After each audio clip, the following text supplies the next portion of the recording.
Can you see me? I hope you can, because if not, I'm kind of boned. But as per usual, we're going to wait a couple minutes before we get all the way into the action. Got a bunch of cool stuff for you guys today. So while we are waiting for people to start, hello, how are you all doing? Can you hear me okay? And if so, how has your weekend been? I got today's topic, I guess to start, is to summarize rather, is going to be when mods do it better. We are going to be reviewing one, two, three, technically four mods, all of which I think have been have captured the spirit of the game better than the official ones have recently, at the very least. Okay, let's see. Okay, good to see everyone. There we go. We have Gear Director. We have Tyranno. Armaldo is an underrated Pokemon. Completely agree. Audio and video good. Hey there, Fiona. Good to see you as well. Okay, if I were to like eat the mic, the volume would be a little higher. But what I'm gonna try, I'll try to project, and we'll see how far that gets me at the very least.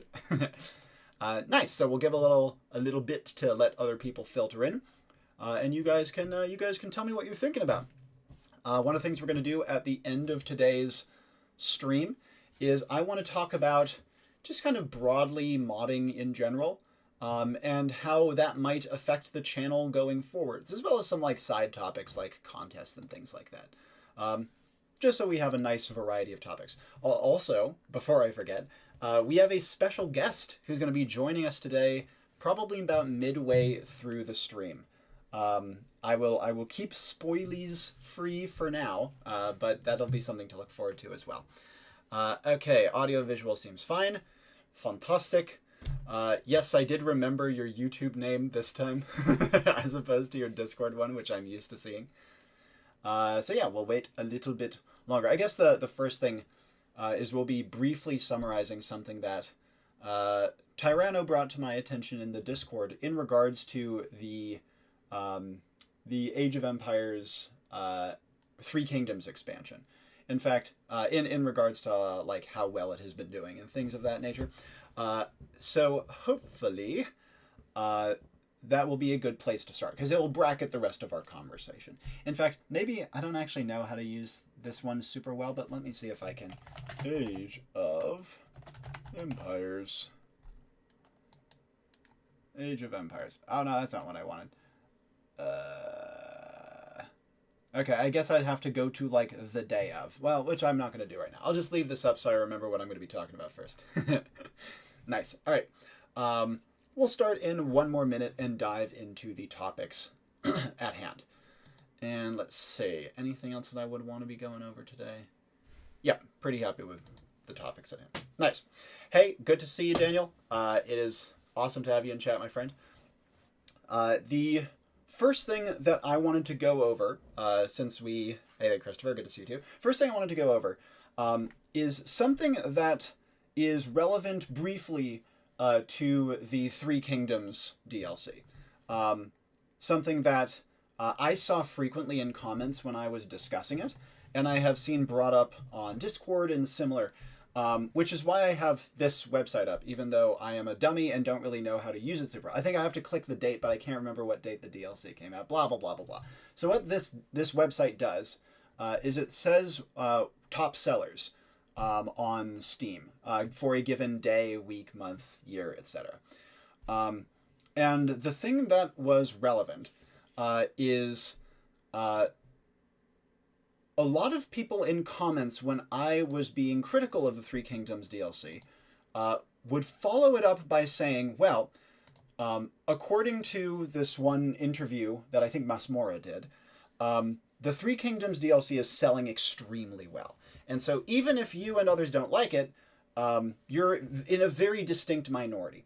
And the reason I wanted to bring this up is not because that is a completely invalid argument. It's nothing to do with that, actually. It's because it might not actually be true. I emphasize might because this is very loose information. And in the interview, they were discussing pre-orders, I think, if I recall correctly. According to Steam charts, for people who know how to use the damn website, that was not actually the case. It apparently was, I think, 74th out of the week, which is lower than any previous Age of Empires DLC. Now, uh, does that mean that it completely debunks the other argument? No, it does not actually, because I don't know if Steam charts factors in pre-orders. Maybe this DLC pre-ordered unbelievably well, and then just the sales during the week weren't very good. Or maybe it could be that it pre-ordered well, sold poorly, and also a bunch of pre-orders were refunded when people felt rug pulled. We just don't know until we actually have hard numbers up in front of us. But what it does mean is that when people say, oh, well, because in this interview apparently it pre-ordered extremely well, it means that any discussion of its flaws are baseless due to the broader support of the community. That is not confirmed, and I do not think it is a valid argument to make. Now, I don't mean to begin this by discussing more whinging about the Three Kingdoms DLC, but it is important to lead into the remainder of the stream, when mods do it better. And the inspiration for this, funnily enough, actually came from a mod for a related but different game that longtime user Anzu posted on our Discord. Namely, the mod Star Wars Galactic Battlegrounds Expanding Fronts. Hopefully you guys can see this. Let me double check that you can all see this properly. There we go. Yeah. This mod for, I believe it is only playable on disc, or maybe there's a way to rip the game or something. So it's probably quite hard to get your hands on it, but look at what these guys are doing. I'll briefly skim through it, right? But to summarize, besides adding new functions like auto farming, a new building called the Harbor, they also have added, do you see this? These are, I think, over 100 new map critters, animals from like Star Wars lore. This in a mod for fans of a game you can only play on disc and probably has a combined player count of like 1,000. Unbelievable amount of effort, besides also adding stability things, gameplay fixes, new cheats, graphical improvements, audio things, everything. They have overhauled the game single-handedly. Or, I mean, I don't know how big the team is. Single team-handedly. And that is incredible. That is absolutely freaking incredible. Completely rebalanced things, changed random maps to feature the new animals, added new random maps. That's amazing. It's genuinely freaking amazing. And so all of this stuff they have done in a mod for a dead game, shall we say. I'd be actually shocked if this game had 1,000 people playing it. And so with all of this amazing new stuff that they have done, and like making new terrain, for Christ's sake, making new eye candy, they do everything in there. And so doing all of this stuff by a free mod of passionate fans inspired me in two ways. One, it reminded me just how much you can do with modding and how much modding can change the game and impact a community. Obviously, I did my documentary not too long ago on the Portuguese Civ mod, which brought up Forgotten and all that. So naturally, big mods are not unprecedented in Age of Empires. But to see one for a game that no one really talks about is amazing, and should remind us not only how impactful these can be for a community, but also that we can expect more from an official game if a mod can do this. Just saying. I think that is not an unreasonable thing to say. So yeah, if you're interested in checking out Expanding Fronts, definitely check out the link. I've put a link in the stream description. It's really, really cool. And even if you don't play or are unable to play the game, definitely scroll through and see all the cool stuff that they have done. Now, before I dive into my next topic, continuing with the theme of when mods do it better, I want to hear a bit from you guys, because I've been thinking about mods a lot recently, and I really want to hear about what you guys have been thinking about in regards to modding. If you've heard about the Galactic Battlegrounds thing, if you have further thoughts on the Three Kingdoms debacle, I'd love to hear it. But if not, I will move swiftly onward. Let me just catch up with chat. Daniel Rodriguez in chat, by the way, is of course the creator of the Portuguese Civ mod, so it's awesome to see him here. Hey, Dionisio. Salway to you as well, Megas, or would it be Salway to? Bobby Soulberger, good to see ya. Already have the right date on screen, man. It's oh, really? Oh, I'm stupid. Good to see you too, Magnum. Awesome. Scroll down, see if you find it. Okay, that's a great idea. I should actually do that. Let me see if I can pull it back up. Steam charts. CL100. There it is. Age of Empires, Three Kingdoms. Thank you. I'm done. Okay. Next, see.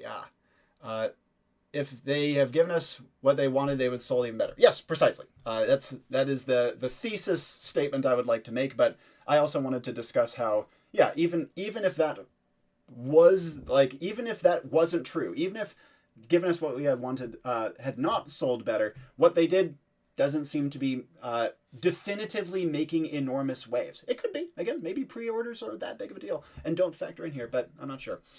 The game is on Steam. I don't know about the mod. Excellent. Yeah, I don't know if the mod works through Steam as well. Easy to get your hands on it. Read as pin guide. Fantastic. Truth lays in the middle. Didn't sell well or terribly, but only sold okay. Yeah. Star Wars Galactic Battlegrounds is on Steam. Thank you guys for reminding me.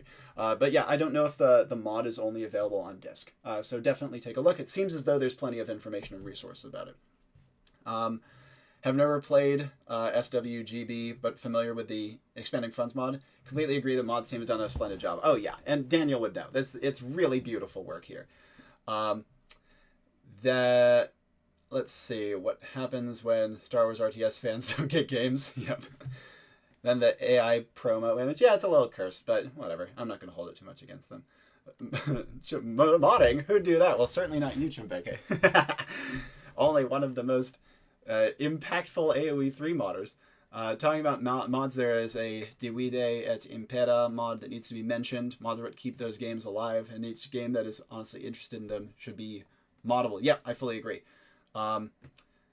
I have said for a long time that modding is the lifeblood of strategy games, and any game that does not proactively enable or at least stand out of the way of its modding community is likely to have a shorter lifespan than it otherwise would or should. Not an AoE 3 modder, but a Civ 5 modder. It's like 13 years old now, actively making mods. Yeah, exactly. There's so much you can do. It doesn't matter how old the game is. If it's good for modding, you can do everything with it.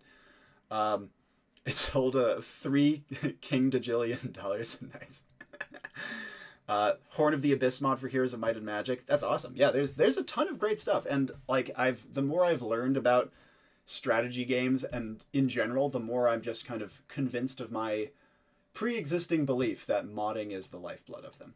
Now, let's move on to a cool reveal for the stream. That being a teaser for the Mandate of Heaven mod that is up and coming. If you've been around the Discord, you may have seen talk about this. It's created by user Tirano, who is in chat right now. You can say hello. And if you guys have any questions, direct them to Tirano, of course. But I wanted to briefly show you what progress has been made on the mod, show off what it's doing, because from what I understand, this mod was being worked on to some degree like before Three Kingdoms.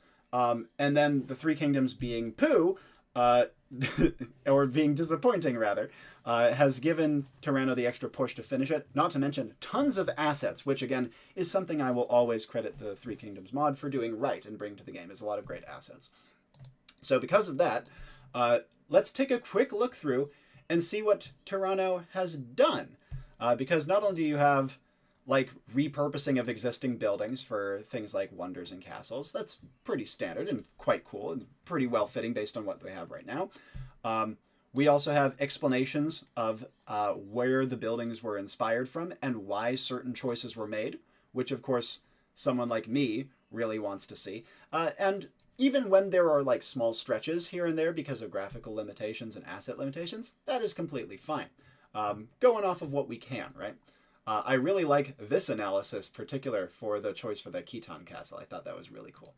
And then you may also notice that in addition to the Jurchens, Khitans, and Tanguts, as they should be a proper civilization, We also have the Tibetans and the Bai, two of the civilizations that people were asking for most when we learned about there being an East Asian DLC.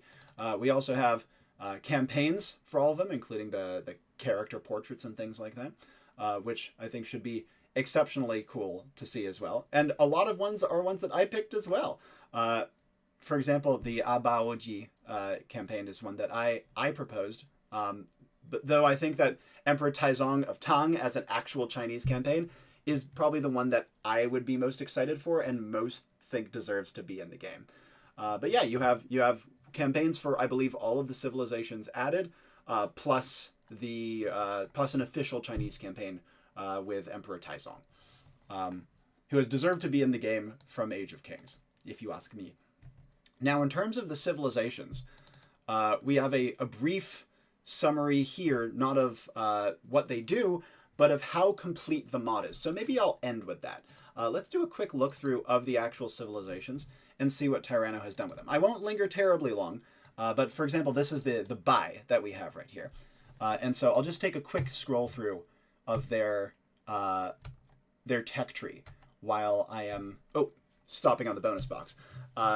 Just to give you guys a chance to look through without adding my own edits or things, especially because the Bai are a civilization I myself know almost nothing about.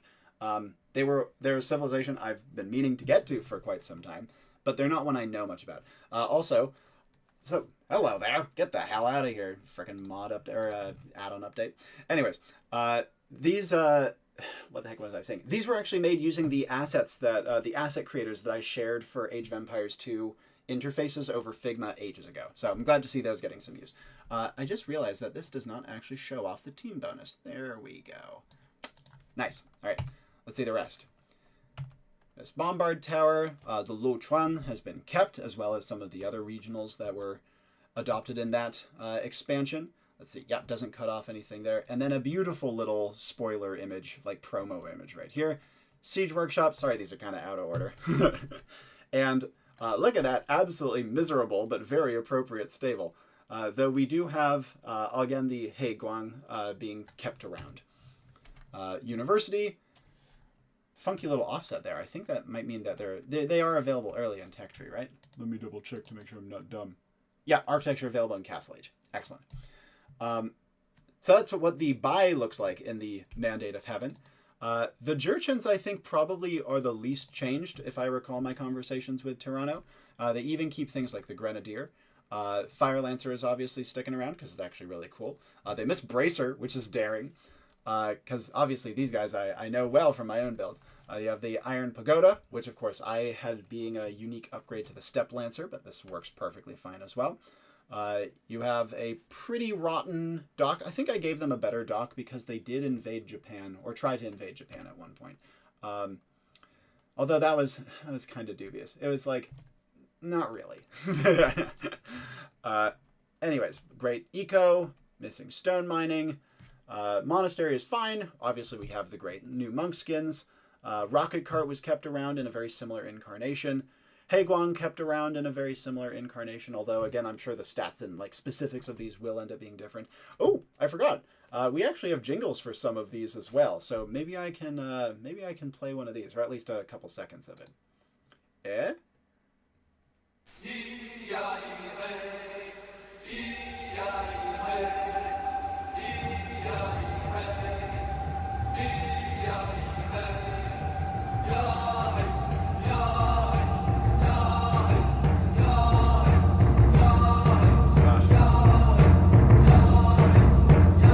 Not too loud. Apologies if so. Before we go further and blow out your eardrums, I think it is probably too loud. You'll shrink it down. There we go. Well, before I get lost on the sauce there, that's what Mandate of Heaven is going to be doing with the Jurchens. Before I go further and show off the Khitans, Tanguts, and Tibetans, I'll quickly catch up with chat, see guys what you guys are thinking about things. Okay. Let's see. Again, this is a showcase of Mandate of Heaven stuff that, and wow, before I forget, links to the mod pages for Mandate of Heaven are all available in the description. There's 3 of them that you all need to download, and implement all together in order to play the mod. Let me see. Mods are most of the time positive. I'd say they're even more than most of the time, because even the crappy ones you can just ignore. Familiar modding for the purpose of getting more out of a game or fixing stuff that devs won't. See, that's the thing. I hate when games do that on purpose, right? But it is a necessity at times. Started work 1 year before Three Kingdoms is released. Tyranno's in chat and mentions that. That's awesome. That's really great to see. Let's see. Problem with expanding fronts is the fact that the game, Star Wars Galactic Battlegrounds, is completely unplayable in today's day. Age is a disc-only game.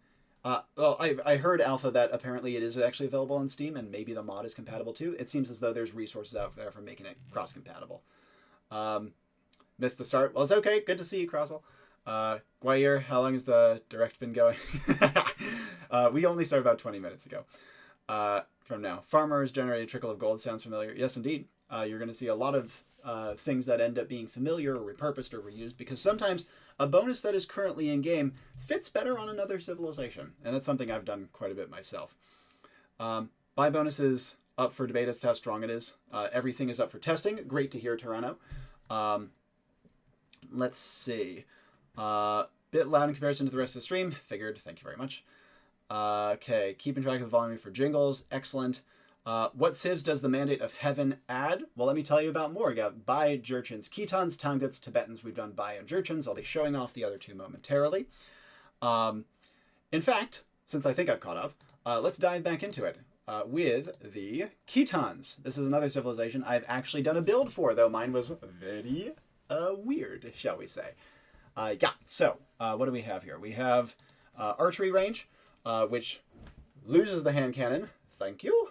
Should not have, and also gives them a scout cavalry archers, similar to what I proposed as a regional unit. For barracks, it is not very good.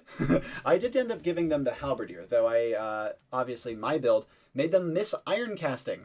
Woo, so weird. Yes, it was very weird, but that was one of the big differences you'll see between these designs, is they have a perfect blacksmith, and for good reason. Like the iron casting thing, missing iron casting thing was evocative for me, because they were the Chinese, the song discussed them as being completely incompetent with melee arms and great archers. And so I was like, and being like cowardly in terms of melee combat. So I was like, how do I represent that? I'll have them miss iron casting, which was really fun, but like, I don't expect other builds to do that. Excellent. Okay, they miss hoardings, less of, although the Jean Madal is being kept, though renamed. Here's what the Khitans look like in terms of their tech tree. The watchtowers and outposts being cheaper thing is interesting, cool, and pretty appropriate. They did use a lot of, like, a pretty vast outpost system. Hunters and fishermen working faster is an interesting one that I didn't expect. The scout cavalry archer is something that I've obviously kind of done a bit myself. They have an imperial step lancer upgrade too. Cavalry gain attack bonus versus villagers and monks is something I've done, like, evocative things or as well. And then Iron Forest Army making all military created faster is also pretty similar to something I tried to reference, because of just how effectively they were able to mobilize, like, lots of junk. But I focused it more on kind of trash units. And then mounted unit line of sight. Nice. So they have many things that are evocative of the current Mongols, and for good reason. In terms of tech tree, here's another really cool thing. Note that they have that really great outpost and watchtower discount, but they don't have any of the later towers and the discount scales. I could even see the discount scaling, like, much steeper into Imperial Age. So if you want to be sprinkling the map with garbage watchtowers, you absolutely can, which would be a really cool design. I actually think this is one of my favorite parts of this build and any Civ and Mandate of Heaven. I think it's very fun. But that's you guys know my biases. Poo-poo dock to be expected. Pretty good eco, though they miss guilds, which is, and then crop rotation, which also makes some sense. Pretty weak monastery. Siege workshop, pretty much to be expected. They do keep the rocket cart.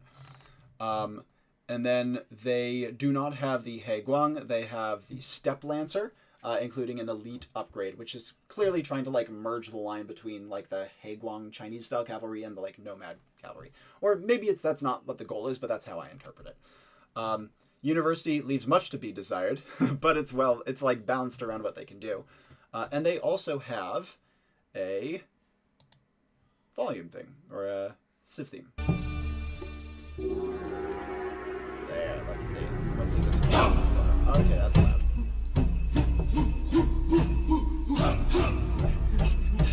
I feel like a cockatiel bobbing along to funky beats. Sick. Where the hell did you find this, Toronto?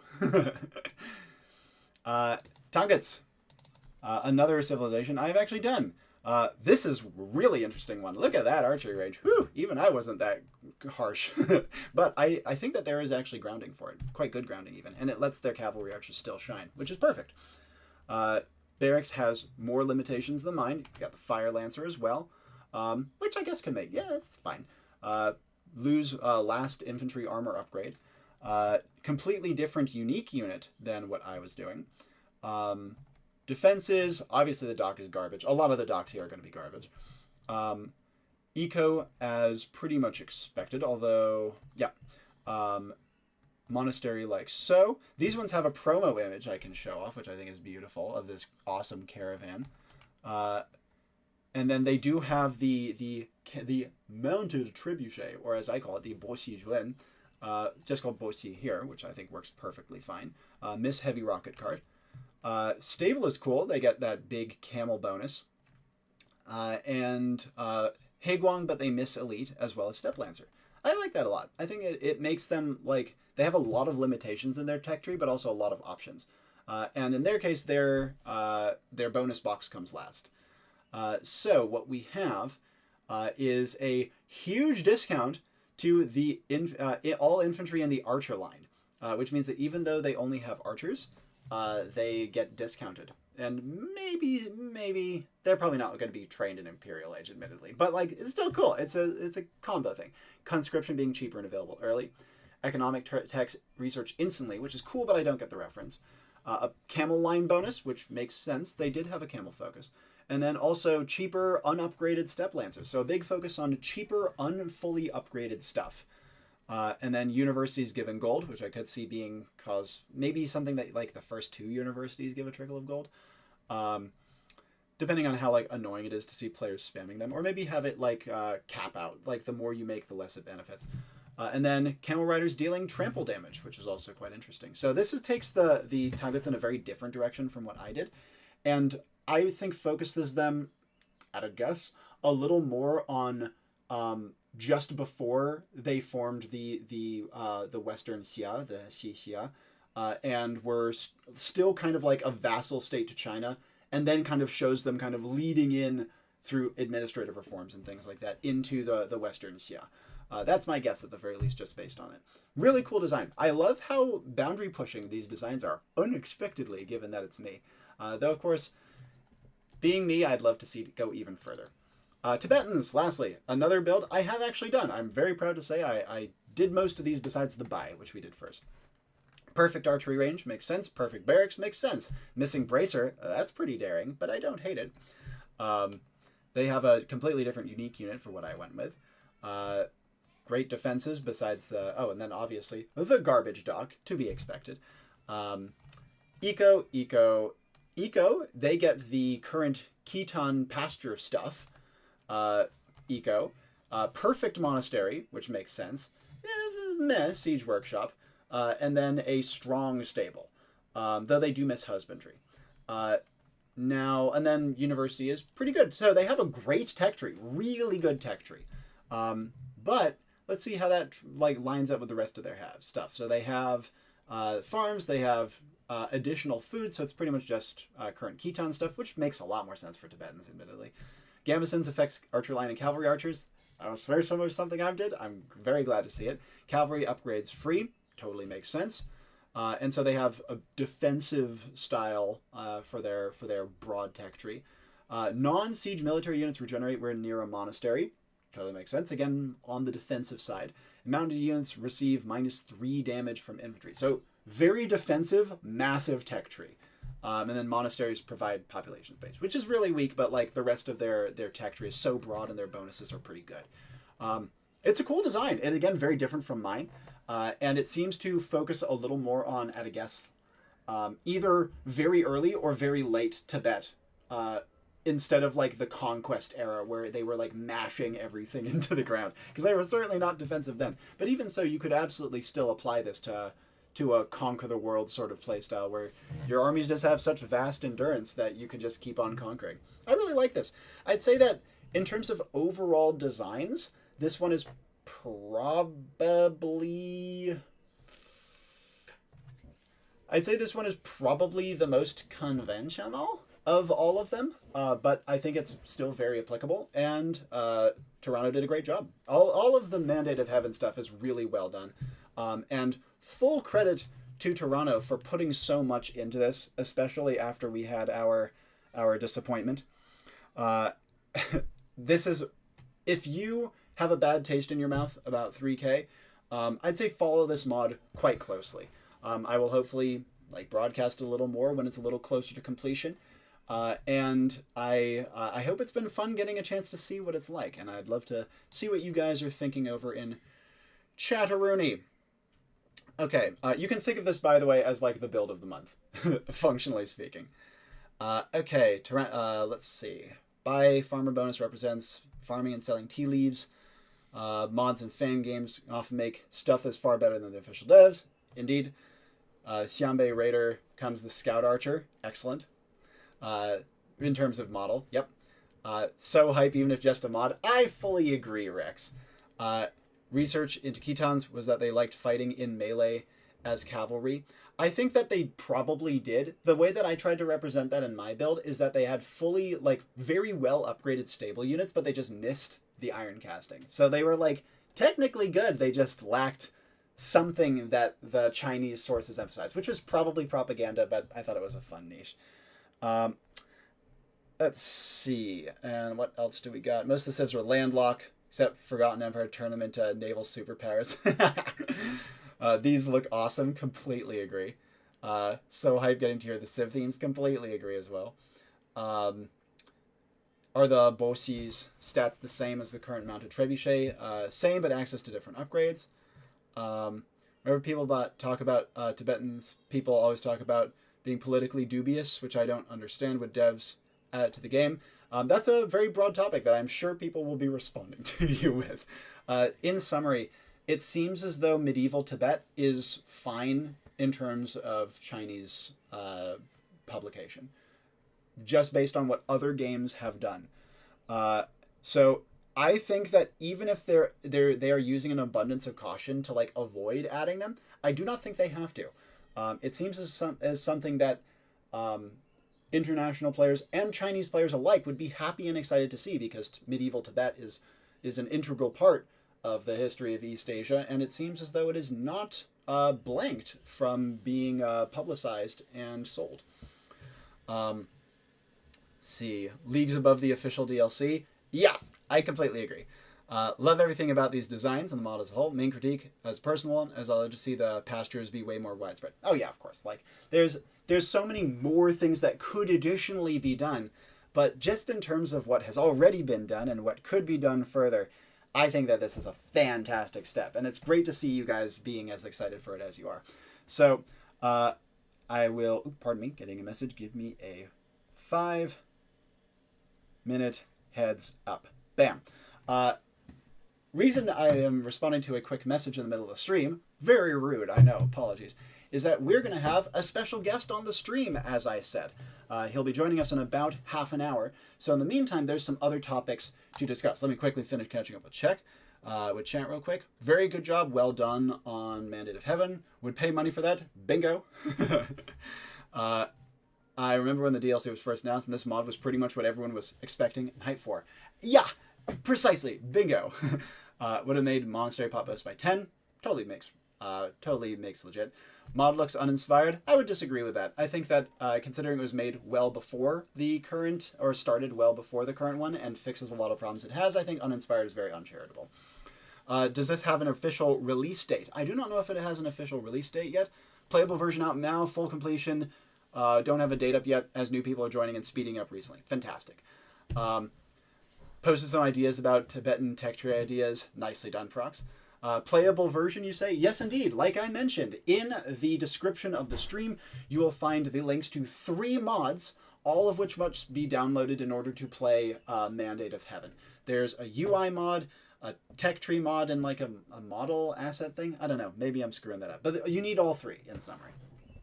And I think campaigns are going to be added, or I think one is already done, but I don't know if it's playable yet. So really exciting mod with tons of potential and lots of promise for future.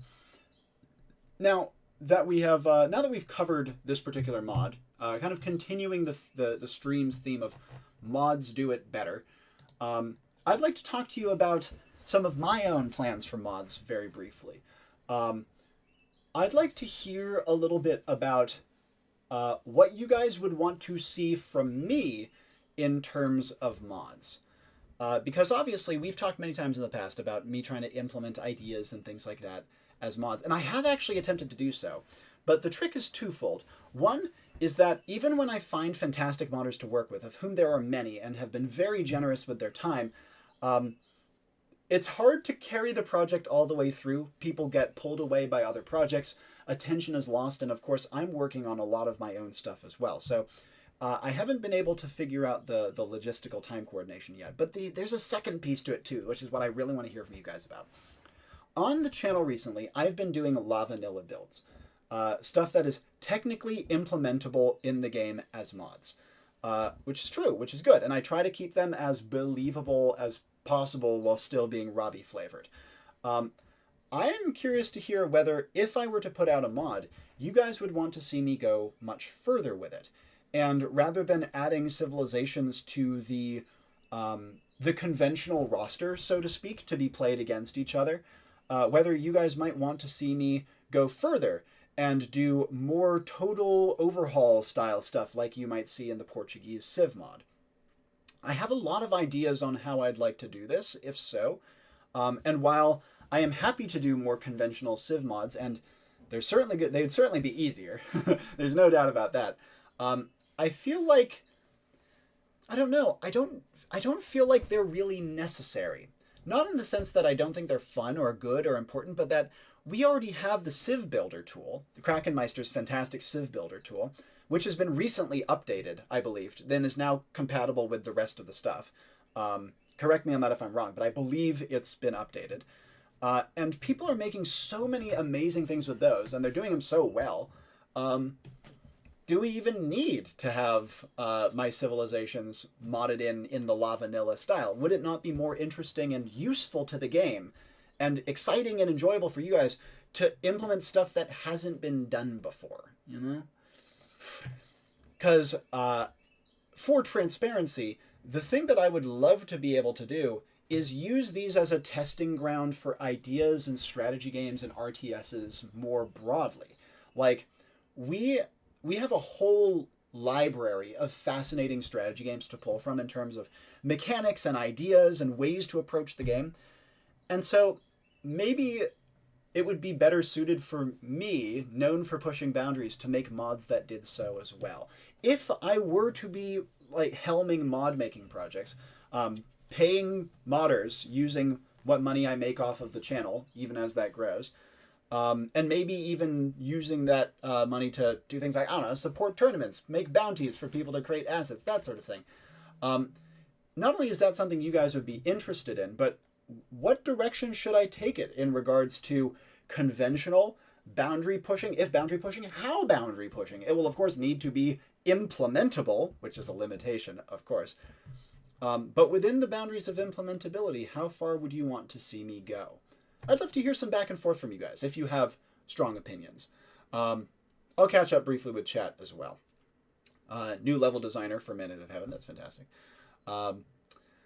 Regional unit skin mod. It's hard, I know, but that would be my _1 mod wish. That would be really cool, but unfortunately, I think that's beyond my means. That would require quite a lot of commissioning work and similar. I want to hear what you guys have to say. This is assuming these are like Civ implementation, gameplay implementation style mods rather than aesthetic ones, because while I might be able to commission some aesthetic stuff, I don't think I'll be able to commission enough for it to be its own mod pack, or frankly even close. Just because, you know, that's my wheelhouse is in designing mechanics, even if it's a wheelhouse that many have called into question my skill within. I have no ability to design aesthetic mods. All I could be would be a middleman, which I'm happy to be if one is needed, but it's definitely not my preference in terms of a project to helm, even if aesthetics do end up being commissioned for a project I helm. Thing I would want to see most is some of the unit theory crafts. Yeah, that would be high on my list of things to do. The idea that I had in mind was a total overhaul mod that implemented a lot of the ideas that I've mentioned over the years, but started with a relatively confined scope. I want to hear more from you guys before I extrapolate on that, though. Mountain Royals would be good.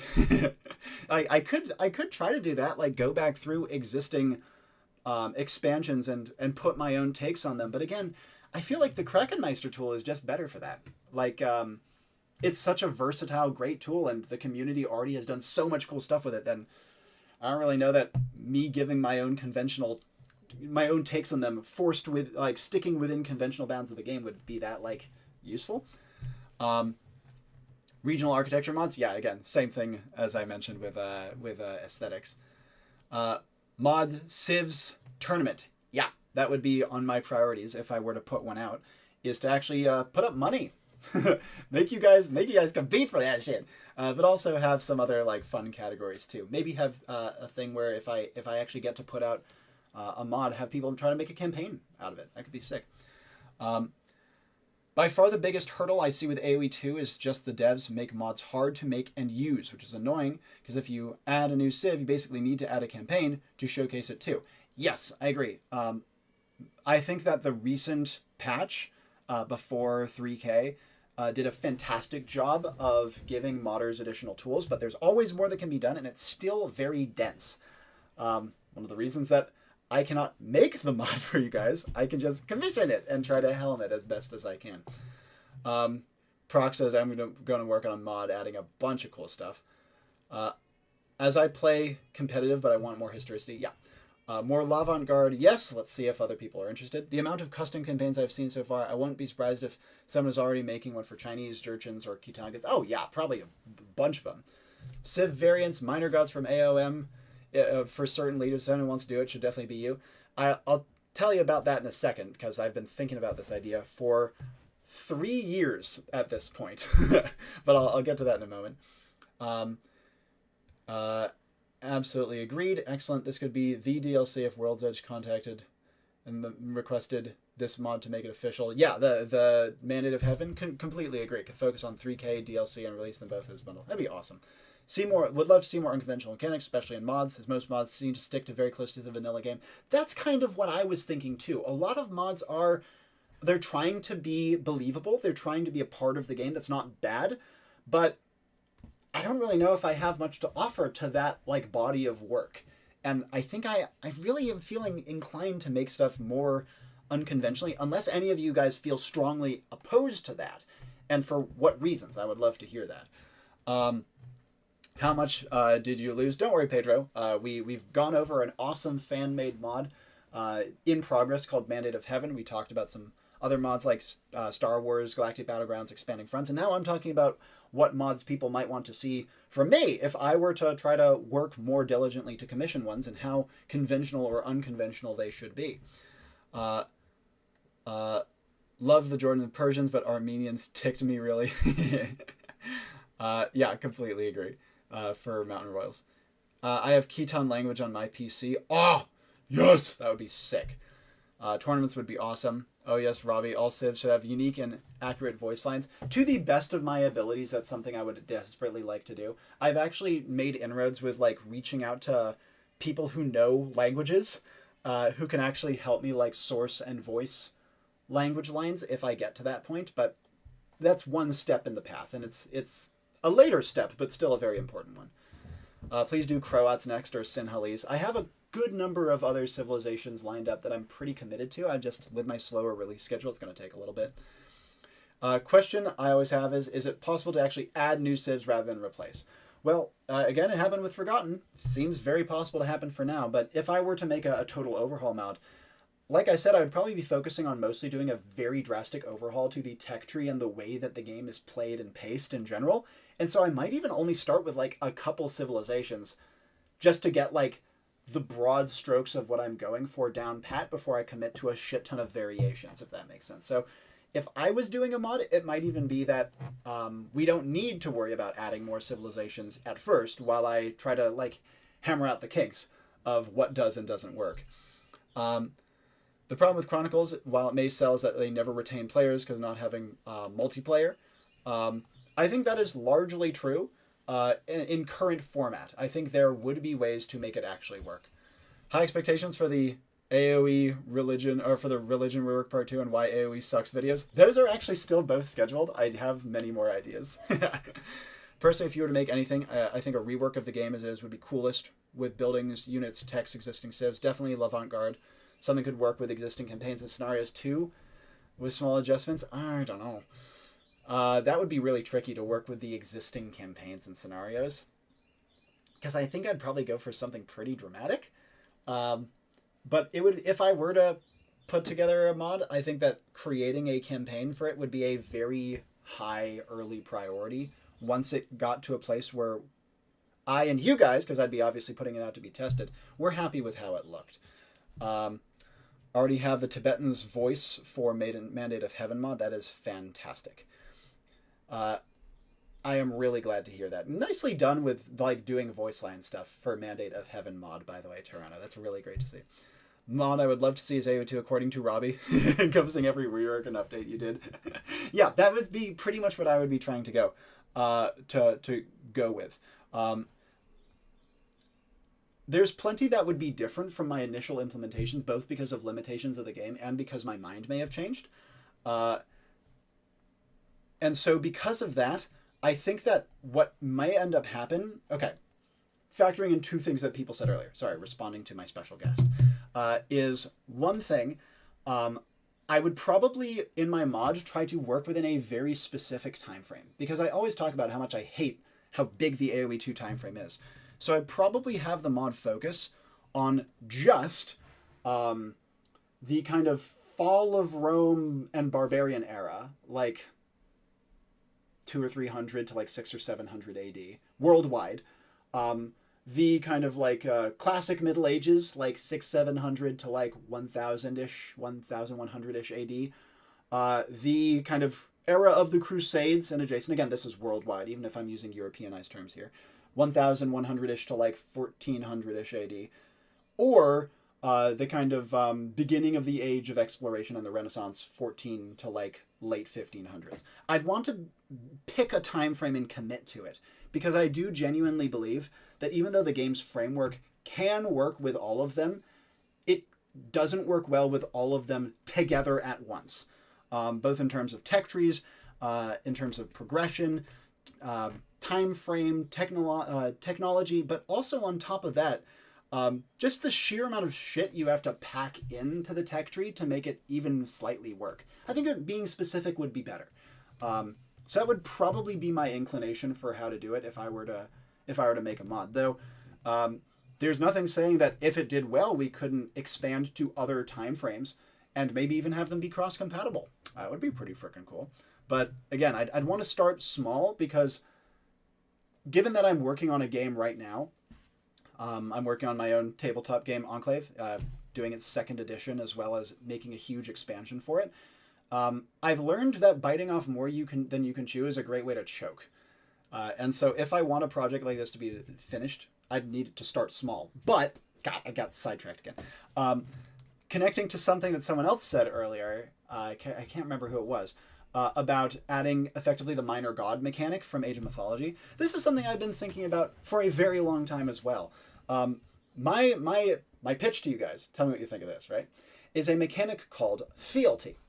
And fealty means that every single civilization, once per game, can pick a ruler or dynasty or something like that within their civilization's history, locking all the other options but giving them a specific, pretty substantive set of bonuses and changes to like their tech tree, the way the civ plays, things like that.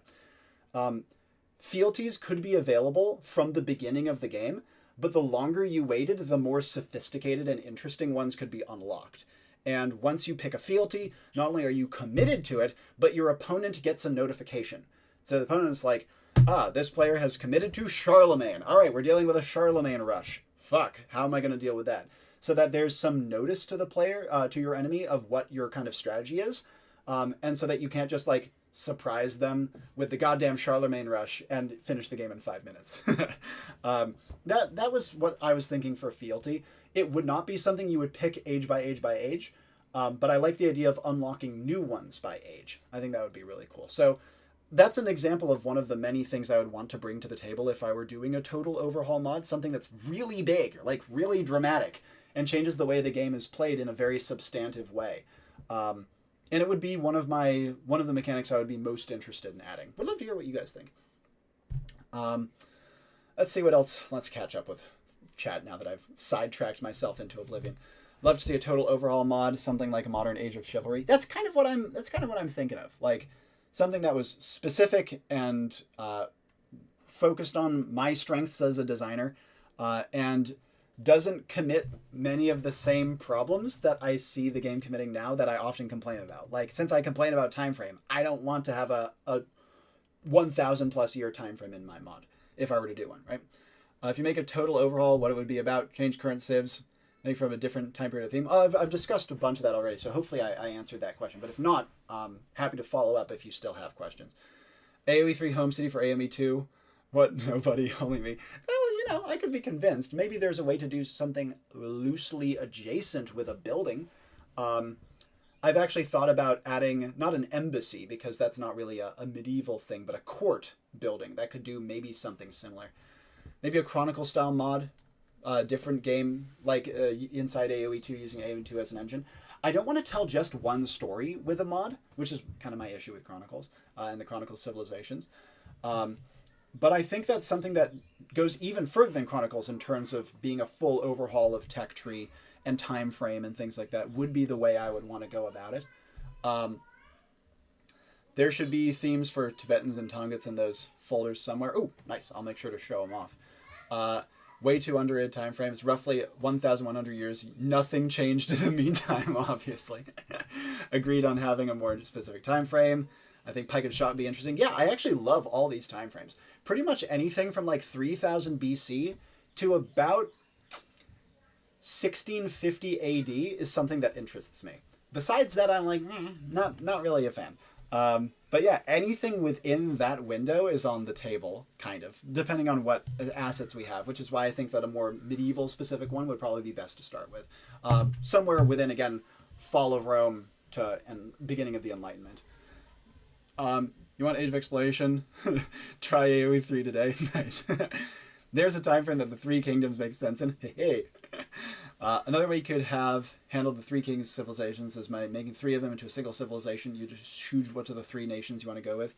That's kind of cool. I wouldn't hate that. I just think it's still outside of the time frame.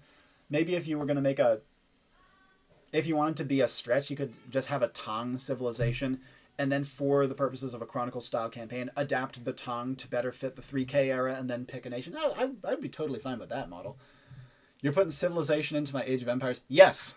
Town center button when you decide which kingdom to found. Something like that. I think that would be sick.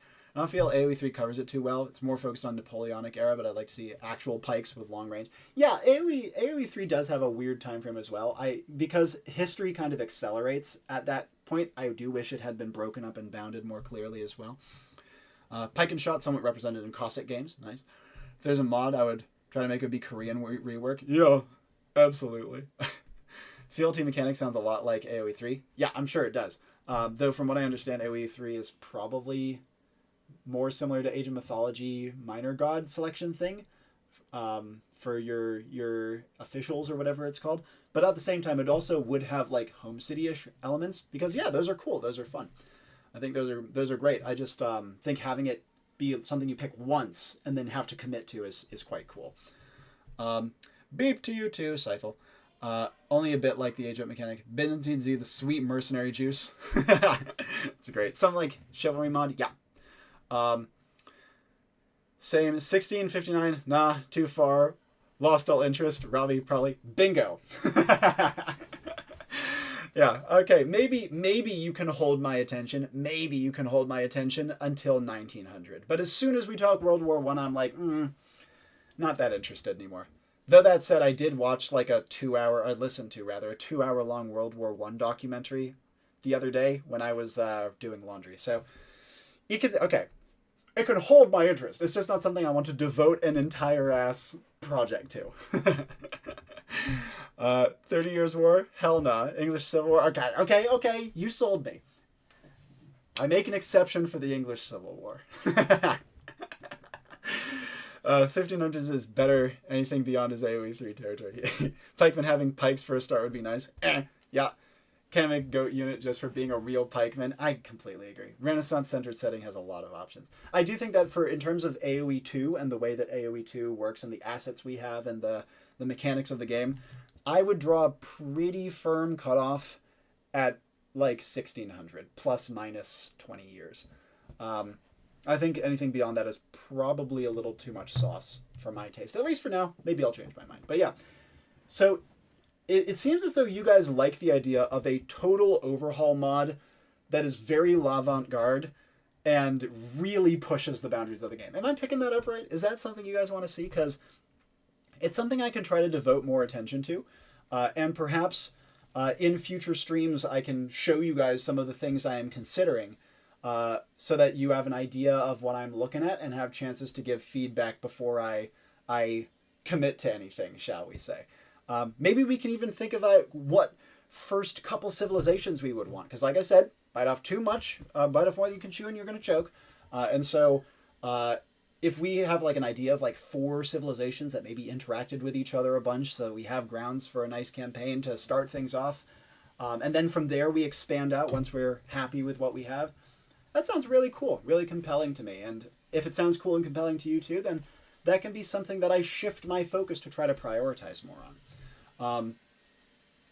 Do you guys think I should put out a poll on this? What do you think? Would love to hear. Okay, yeah. Cossack games are good for if you want to be more true to the era. Yeah, I've heard that they're great. I just love the Age of Empires engine. I love it. And also the time frame I love. Modern video game studios cannot handle a World War I, 2 game.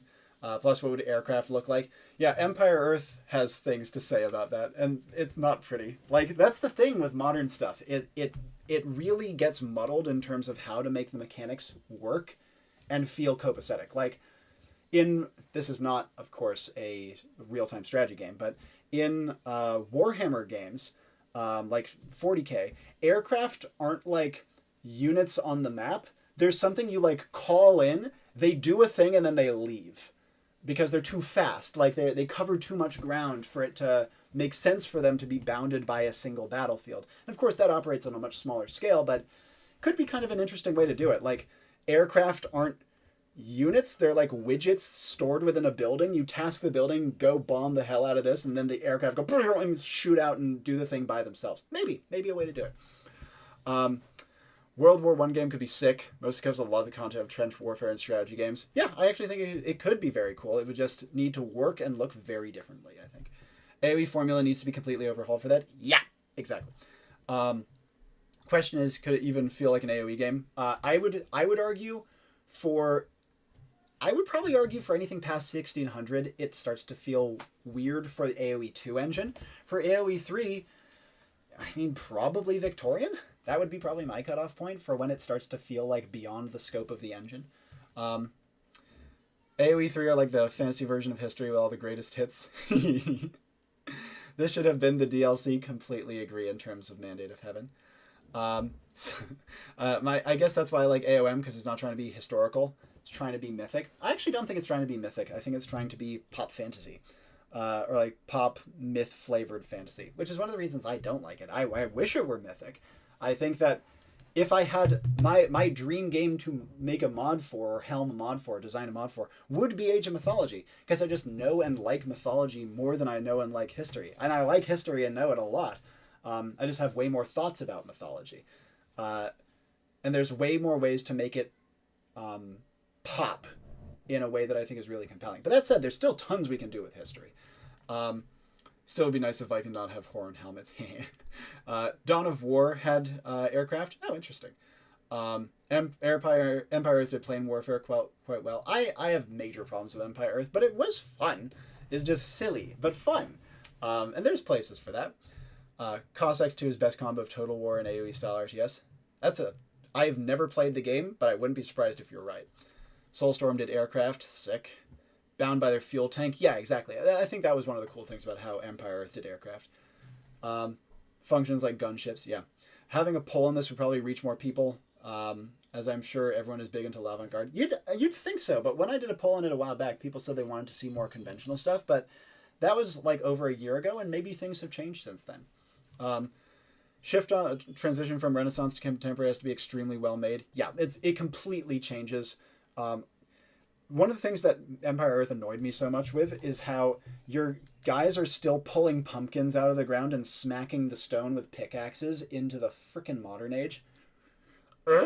Like, I know it's meant to be evocative. It's not meant to be literal, but there must be ways to make that more interesting and compelling.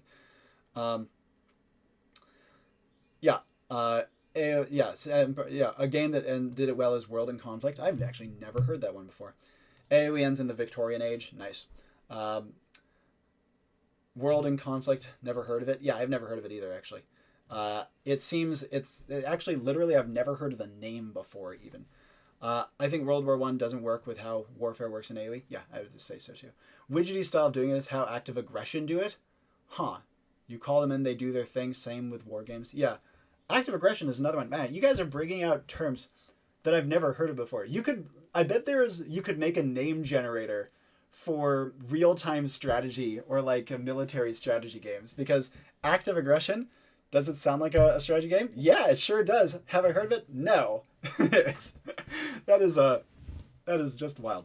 Yeah, I don't know if you guys know what I'm talking about, but like the term just active aggression, if you said that aloud and then said, oh, that's the name of a real-time strategy game, I'd say, did you just make that up? Like, it sounds made up, but it also sounds believable. You guys, okay, post your best, like, fake real-time strategy game names. That sounds fun. Okay, let's see, what was I saying? Cold War game gone hunt, cool. Rise of Nations had airplanes, but I don't remember how it was implemented. Robbie commenting on not being into World War I is me with anything after World War I. Yeah, totally valid. Like, we all have our cutoffs, right? And again, I've listened to documentaries about all of them, but it's just what I keep kind of recurring to and I'm most interested with. I have first-hand experience when I tell you airplanes don't work in the Age of Empires engine. It's awesome. That's hilarious. That is true with Age of Mythology. Feels like American from the 90s and early thousands view of mythology. Yeah, exactly. And that's why it frustrates me and why I'd love to change it. But can dream. Not for a long time, unless someone finds some wild way to crack the Age of Mythology editor and make it easier, or the studio actually makes it more accessible. Let's see. Something of something, every strategy game ever. Yeah, exactly. Is Theory Crafting a redo of AoE 3, and my cutoff point is 1880 during the Pax Britannica? Yeah, that makes sense to me. Battlezone also exists. There's another one. You could just say, oh yeah, Battlezone, have you played that game? And I'd be like, did you make that up? Like, it sounds real, but I've never heard of it before. Rise of Nations of the transition from Renaissance to Contemporary, except to be well, and still fails. Yeah, I mean, I don't know Rise of Nations super well, but all the games that try to span everything all at once, there's always going to be places where you're like, I wish it had done it differently in this regard. Declarations of discomfort. Oh, that's so funny. That's really good. That might be my favorite. Day After is also an RTS. Wow. Look at a video of World in Conflict Tactical Aid compilation. Seriously, for a moment. I don't want to look it up immediately on stream, but I will definitely do so later. If you're on the Discord, post it in the Discord. That's a guaranteed way to get me to see it. Or drop a link in chat. Age of Homies. Mutterings of Mortal Intent. These are great. War of Battles, Kingdoms 3. Yes, exactly. It's perfect. Oh, fantastic. Play War of Empires now on iOS and Android. Yeah. Mobile games out. Exactly. Point I was trying to make is that the concept of like pop fantasy allows you for more of the fantasy style game with the greatest hits of mythological creatures and warriors. Um, I think it's a fine foot in the door, but to me, it desperately misses the point. Um, it's not to say that it can't exist, but it means that it's not the be all end all of what I would want to see in a mythology game. And I think that there is still a fantastic niche available for a true to mythology real time strategy game that isn't Age of Mythology. Because, yeah, like, at the end of the day, do I think that Age of Mythology should objectively, for everyone, change the way I want it to? I mean, kind of, but no, I won't. The thing that I'd really love to see is an Age of Mythology, um, not clone by any means, but another game that channels the spirit and makes it more true to myth and provides a different new experience that allows the two to stand alone. Okay, excellent. And with that, I think my special guest is good to talk. Um, Ladies and gentlemen, I am proud to present a Discord call. You'll hear my little ringtone. Hee hee. I don't know how you disable that. With a fellow named Arjun Ulas. He is the one of the people behind the Dharma expansion. If you are familiar with it, I'll stick it on screen if you are not, and I'll let it slowly scroll through. And he and a fresh team are currently working on an Age of Empires 3 mod, focusing on South Asia. Arjun, it is awesome to Yes. hear from you. Can you hear me okay? Yes, I can. Can you hear me? Yes, let me turn down your volume a bit just to make sure that we don't blast people out. Excellent. Would you like to introduce yourself at all? Or is that introduction I Sure. gave you sufficient? Yeah, it's sufficient for Age of Empires, of course. Mm-hmm. I'm a teacher here in Chicago. So this is one of the things I do when I have some free time. Oh, yeah. With all that free time you have, haha, we Yeah. joke. Yeah, well. Well, it's thank you so much for making time, man. We have talked pretty extensively about Age of Empires and history and modding in the past. You've helped me out with some of my builds on the channel, and I'm just gonna let the screen kind of scroll through the original Dharma expansion stuff just for people who haven't seen it, and then afterwards we can do some Jewel of Empires teasers. But I guess to start, would you mind giving us a quick summary of your involvement with Dharma, because that's probably what people would know you best for at this point? Sure. Yeah, it all started a few years ago where I angrily posted on the Age of Empires forum complaining about, the fake civilization called Indians, which should never have existed. Uh, and I got a lot of responses, positive responses. And one of the responses was by uh, a member named Juggernaut. His name is Omkar in real life. And he said, yeah, we should work on something like that. And then a year after that, he invited me to be part of this thing. And he had named it aptly Dharma Expansion. Basically, we considered civilizations that have dharmic culture, like any kind of dharmic culture, or adjacent. So, dharmic culture would mean any civilization that would have cultural influences of Shaivism, Vaishnavism, Buddhism, Jainism, and so on. Mm-hmm. But this also included the Islamic empires in northwestern India, because of course, it's a mixed culture over there. Oh yeah. So yeah, and yeah, we created a whole bunch of civilizations, had a whole bunch of units and buildings. I was adamant about having architecture that suits each region, Mm-hmm. and I created that. Back then, I didn't know how to create 3D models and destruction animations. So what I ended up doing was I stole sprites from existing buildings and retextured them Yeah. and adjusted the animation frames where the first 10 frames would like have a transition into the regular. Yeah. So yeah, that's how we did it. And yeah, it was popular. And well, Age of Empires eventually released the Dynasties of India. How long Basically, after the Dharma expansion did Dynasties of India come out? I think a year or two. Yeah, they well, one of the sprites that I had made for the castles was kind of appropriated by the team of Age of Empires too, in their dynasties of India, and some of the units that we had made. I mean, they did appropriate them, even the campaigns.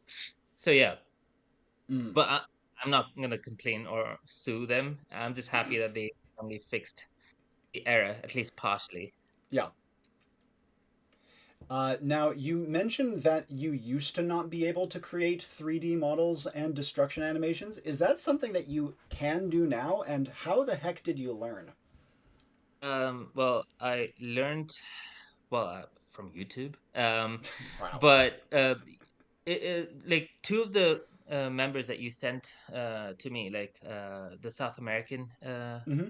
friends of yours, they really helped me. Oh, And yeah, they're I've been fantastic. learning. Yeah, I've been learning by creating a mill for Argentina, because they created a whole Wow. non-revolution full sieve for Oh, Argentina, speaking of which, and Chumbeke is in chat, by the way, so you can say hi to him. oh, cool. Cool. Yeah, they're fantastic. They've really been pushing me to do cool stuff. And destruction animations, I still don't know how to do it, but colors will teach me how to do that Mm, later. So awesome. that'd be good. So yeah, that's why I'm more comfortable with working on Jewel of Empires. Totally. Well, speaking of which, would you say that Dharma is at a point where you'd say it's complete, it's done, and you want to move on to it fully to this new project? Yeah, I mean, I don't know what the current objective of Dharma is. I mean, we basically the Age of Empires 2 team was influenced by this Mm-hmm. mod and several other mods. So our main objectives were complete for Age of Empires 2. We have way more civilizations than what Age of Empires 2 has, in terms of being South Asian civilizations. Mm-hmm. But I don't know when they'll go back to the region. For now, I just wish they would change the name of Dravidians to something realistic. Something that's not a language family. Yeah, that was one of the first um, things we bonded over is our mutual hatred of the yeah, name it's Dravidians. like having a civilization named Indo-European, which is a language family. Yeah, God, So it's so funny. it's weird.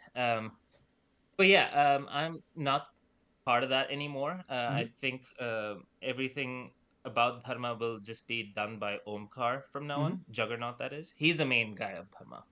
Nice. Yeah. So yeah, And so he let's. also had Oh, helped pardon. kickstart Jewel of Empires, but he's not part of the team anymore. Sure. Well, speaking of Yeah. which, let's hear a little bit about Jewel of Empires. I think the inspiration behind the mod is probably pretty straightforward, but I'd love to hear your full take on it if you don't mind. I mean, we named it Jewel of Empires because it that region was the Jewel of Empires at the time. Mm, The Indian Ocean trade zone is what I'm talking about. Historically, that's been the the busiest in terms of trade traffic, mm, the highest in terms of GDP. I mean, ancient and medieval GDP. yeah. I mean, because we have Chinese vessels moving in through the Strait of Malacca. We have East Africans trading with the Arabs, the Persians, the West Coast Indians, and so on. Mm-hmm. So yeah, it's been the busiest. And the moment Rome figured out how to use the monsoon winds, they reached the coasts of Kerala, and they spent billions in today's currency, back then in trade in the Mm, region. So it was the most important part of the world. And the economic zone in the AOE 3 timeline does shift towards the end, towards the Atlantic, mm-hmm. in real life, that is. Um, and that shift kind of still dominates the world today, though we see it changing back to the Indian Ocean again with the rise of China.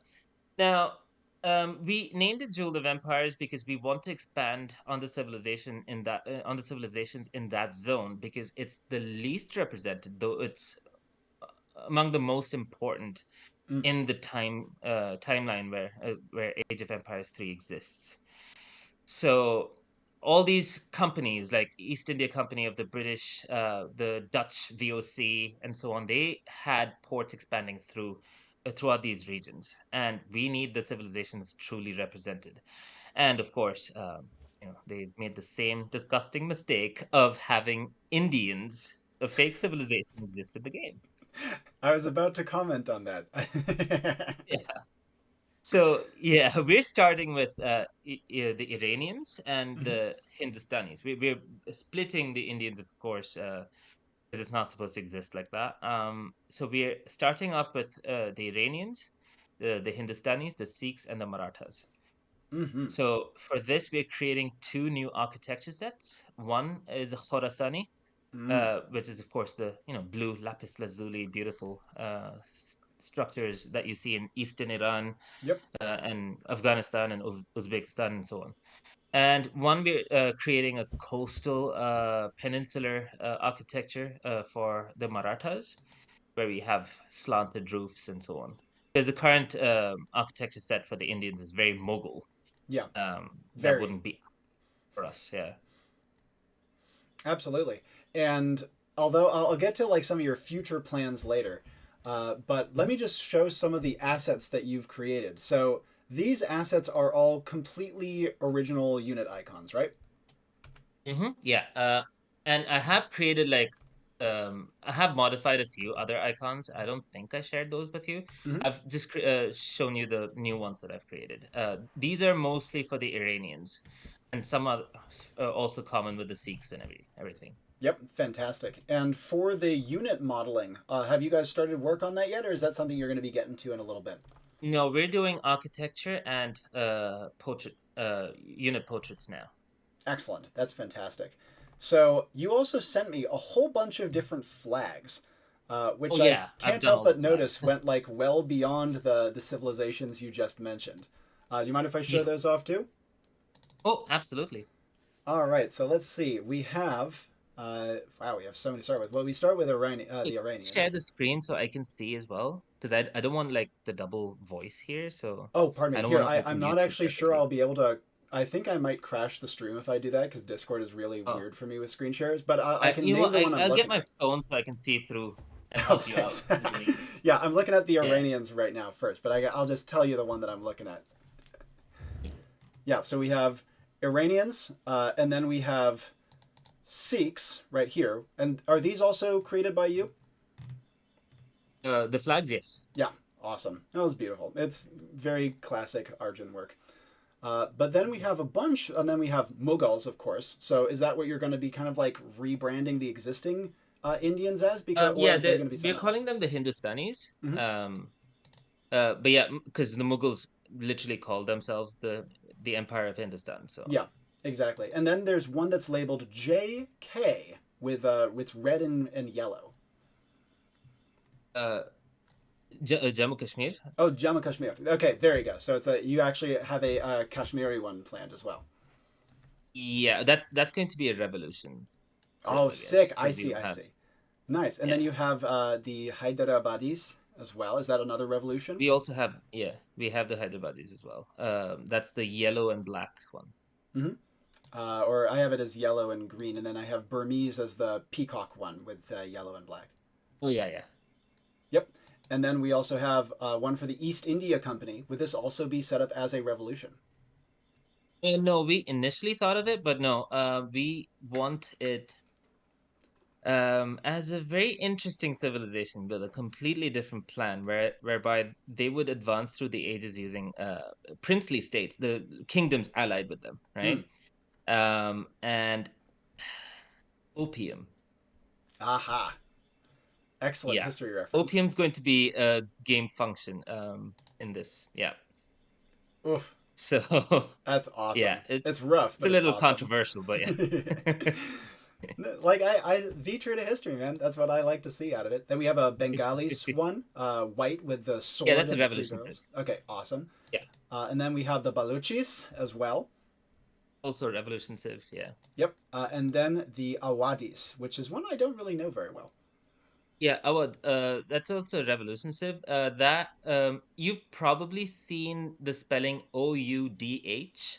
Oh yeah. Oud. That was a princely state that lasted for a short period. Mm. until they got fully taken over by the British after 1857. Wow, that's really cool. So, unsurprisingly, you guys are going into a tremendous amount of depth and bringing as much historical authenticity as you possibly can, which is no surprise considering who's Yes. involved.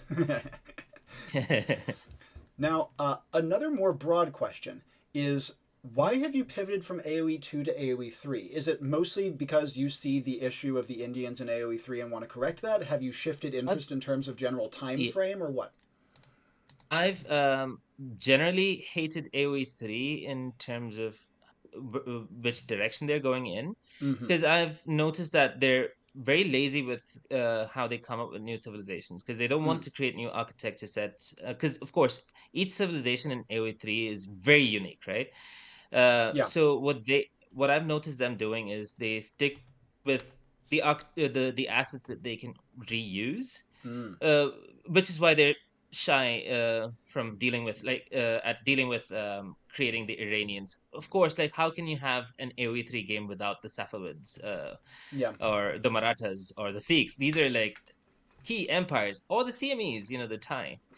So yeah, like they've completely ignored this part of the world, and that's why I want to get into it. But also the fact that they gave up on the game, we Mm-hmm. want to revitalize the interest, and show that people can make civilizations as mods, even if the devs are not going to try, or the suits are not going to try to make money off of it, right? Mm-hmm. So yeah, we want to get into that. Plus, I've started learning 3D modeling. Oof. I do run a 3D modeling and 3D printing club at school anyway, so I'm using school to do my hobbies as well. Mm. Excellent. So it's just the right kind of time in my life where I can switch into it. Yep, that's fantastic, and it's really great to hear. And along similar lines, though you guys are starting with these ones, do you have a roadmap for what comes next, or are you just going to take it piece by piece and see how it goes before committing to too much more? Yeah, we want to see how it works. I've started creating assets for other things as well. One thing I didn't share with you was a huge Figma board with a bunch of different units that I've planned, Nice. um, which is a lot for you to, but that would probably crash the stream as well. So Yeah. yeah, so yeah, we have a lot planned, but we want to start with the Iranians and the Marathas and the Hindustanis as concept civs to see and show how it will work. Hmm. And if it does work and get popular, then we'll move on with the other civilizations. And I've ranked them. You'll probably notice on Discord, where you're part of this, right? I've ranked them on how important I have deemed them to be Mm. by having it as gold, silver, and bronze. So we're working on the gold right now. Yes, indeed. That's absolutely the way that you should be doing stuff like this. A question Yeah. for those who might be interested, given that you've modded for AoE 2 and AoE 3 now, what would you say are the differences between doing mod projects for both games? What are some hurdles that you've had to cross with both of them? And is there any general advice you would give to people who are starting up mods for either game? Yeah. So both games are completely different in terms of how the mods are created. Mm. I don't do the coding, but from what I see and hear from Chumbeke, it's a nightmare for AoE 3 because it's got so many different factors and parameters, unlike AoE 2, which is much simpler, and that's why it's more successful Mm-hmm. in terms of having more mods. And of course, the difference in it being 2D and 3D, right? Yeah. AoE 2, you can just mostly work with 2D buildings, like you can mostly work with Photoshop, unless you want to create fresh new things for which you'd need destruction animations. Yeah. But it's still simpler at least. AoE 3 has a lot more hurdles. You need to really know how to do 3D modeling. You need to make sure the textures are perfect, because the game really does zoom in quite a bit, and Mm. since it's 3D, the issues would clearly show. And there are a lot more assets. Each civilization is completely unique. It's not like a few tweaks here and there, right? Mm, So yeah, a lot more hurdles. And it was a huge learning curve for me as well. Um, and once again, I do thank Omkar Juggernaut for even kickstarting this. He's one of the founding members of this Jewel of Empires thing. nice. So, and he really did reinvigorate the whole project yet again. So yeah, huge shout out to Omkar for that. Um, and yeah, it's generally not easy to do, but my advice would be to start.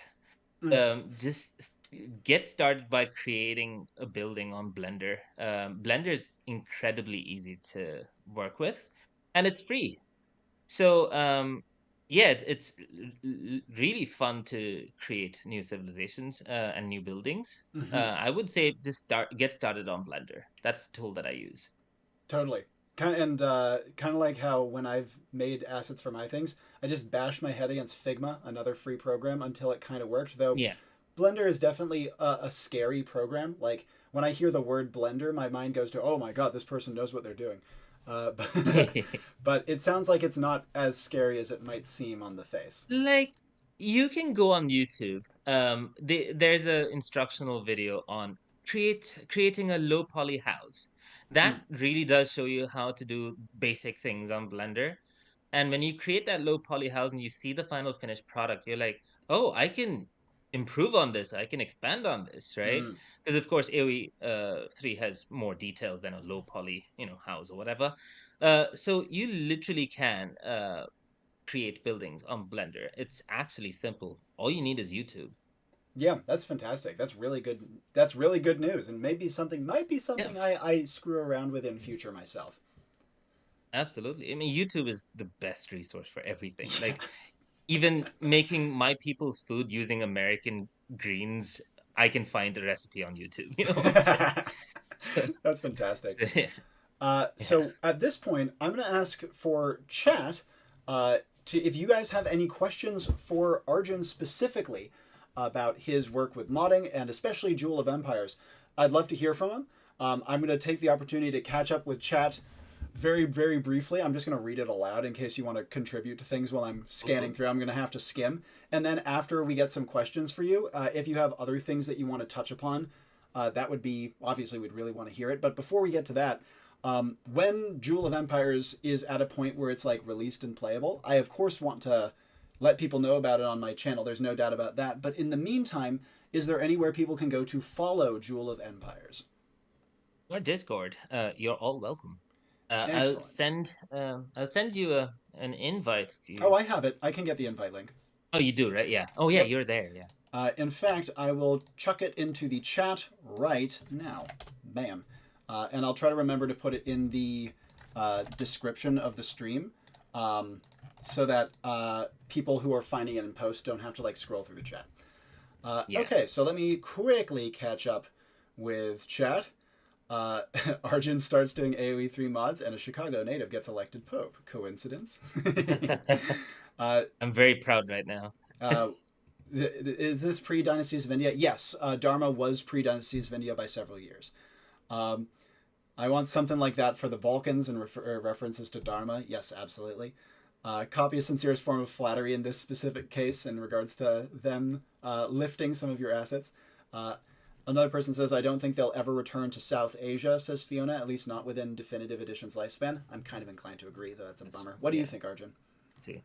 The thing is, I personally want the next zone to be Sub-Saharan Africa and the Americas.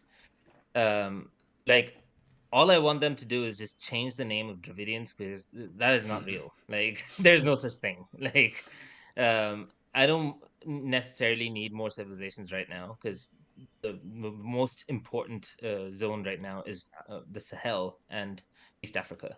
Yep. They have to have the Swahilis and other groups like the Somalis, too. Yeah, Somalis and in Sahel as well, like the Oh yeah. Mufti and everyone. The Sahel, as you know, is one of my favorite regions in history. So my Oh, hope it's beautiful. is I want to see Sahel, and I want to see a return to Mesoamerica, preferably with a focus on Oaxaca or Absolutely. Oaxaca in I, I terms of the want current. I want them to do Andean architecture. Like, what the hell? Yeah, seriously. And then we can go to the end And I because want them to like stop using mostly Sahelian architecture for Ethiopians. oh, Like, it's so bro, annoying. no. Completely agree. The East and West Africa should have their own thing. Another Yeah. commenter, Max Hardcore, says Dharma should have been made official, in his opinion. When Wish. Jewel is released, will I make a video about it? Yes, I will, Q Shark. I don't know if the mod has it, but if there's an Indian Ocean mod, it should have a Somali civilization. Is that on your Oh, radar? definitely. Yeah, Mm-hmm. we do have. We need to add more later. We even have the Malagasy planned. Mm. We even have the Uzbeks planned. So, Nice. That's awesome. yeah, And then one can dream.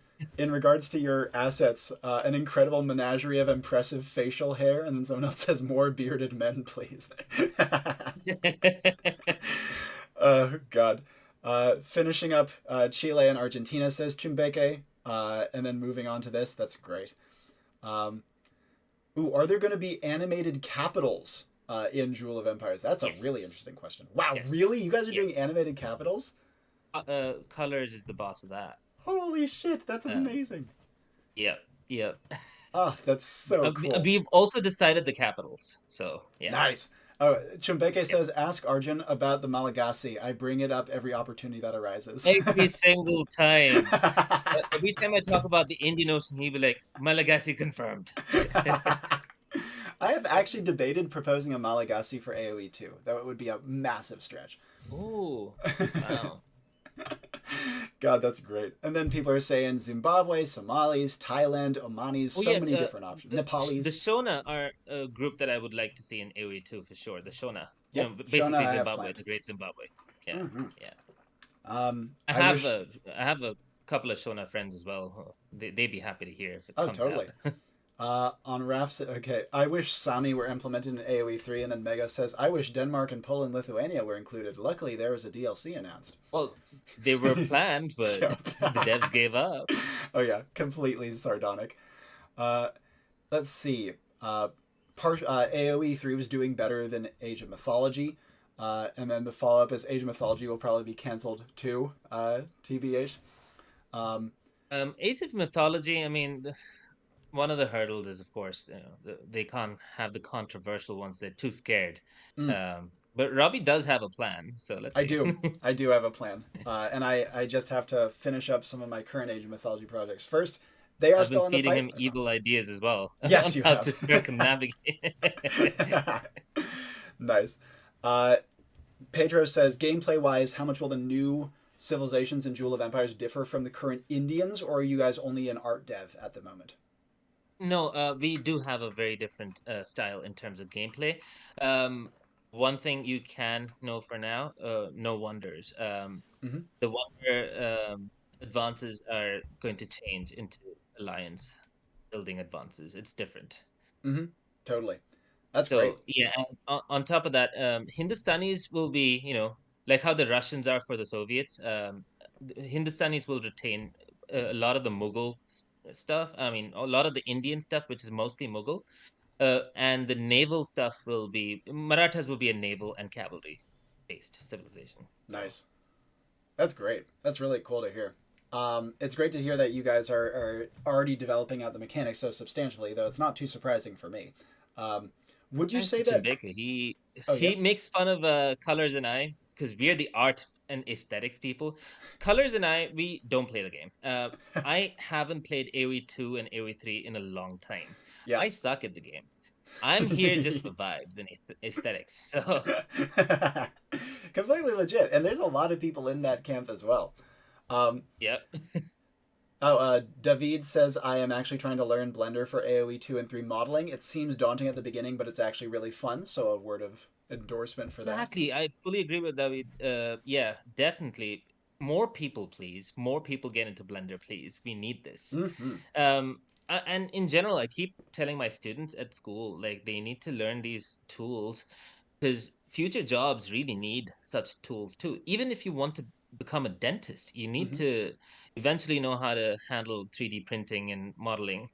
So yeah, such skills would be vital, transferable skills. More people Totally. should be doing it. Really well said.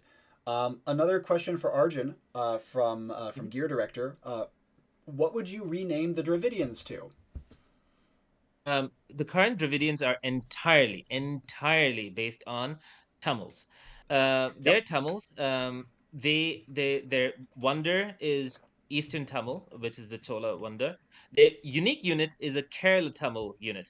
This is literally a unit from where I'm from, a unit that is popularized in our media too. Um, I would rename them to Tamils. The medieval Tamils had a bunch of different kingdoms, but a common identity of sorts. I would vary the language a little bit because the current language is very standard. At least for the Urumi, I would give them a few Malayalam lines, you know. Mm. But yeah, Tamils. The Dravidians are just Tamils. I mean, the devs uh, had the Chalukyas represented by the Gurjaras because Chalukyas are supposed to be Kannadiga. Yep. There are a Dravidian language family. Kannada is a Dravidian language based on the Dravidian language family, and yet it's completely different from the Tamil civilization. So the devs just wanted to have an umbrella term that is completely wrong. It's a Tamil civilization. That Yep. is it. They can leave the other Deccan zone empty for now, until they finish all the other African and American civilizations or whatever. They Yeah. can get back to it maybe in 2040. I don't know. And it is entirely thanks to you that I know anything about what you just said, by the way. You are like Yeah. the person. Arjun is the guy who taught me about South Asia in medieval history. Like the guy. So he is my guiding light on such topics and has been Yeah. for over a Is year and a is half at in the this point. West. Yeah, especially in the West. At least with my Arab brothers, they know the differences because they've been trading with us for a long time. But Yeah. in the West, the idea of what the Indians are, it's basically Northern Indian.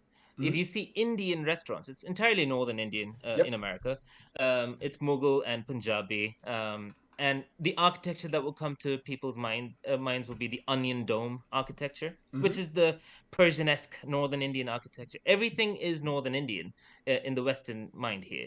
Mm. So the other civilizations are completely different. Like I have way more in common with a Sri Lankan than with Delhi, Yeah. you know, in terms of culture and food and everything, right? And Oh yeah. language. So yeah, like I want that idea changed, and that's why I keep pushing for diversification in every zone that I work in. Age of Empires is just one zone.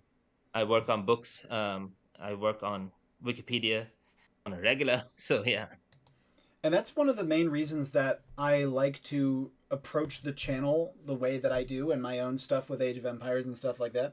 Because at the end of the day, there is no downside in giving people a more authentic view of the world from different perspectives. yeah, That's like, and yeah, if it's too much for them, they can just stick with what they know. Like, if when people have said, "Oh, we shouldn't add X, Y, or Z civilization to the game because no one will know it," the answer to that is, well, maybe this will teach them, and if they don't want to learn, they don't have to exactly. play it. And it's I there's didn't know nothing about wrong with. Joan of Arc. They don't teach about Joan of Arc in school where I was Yeah, raised. exactly. I learned that entirely from Age of Empires. I knew about the European cultures entirely from Age of Empires when I was young. Yep, So, exactly.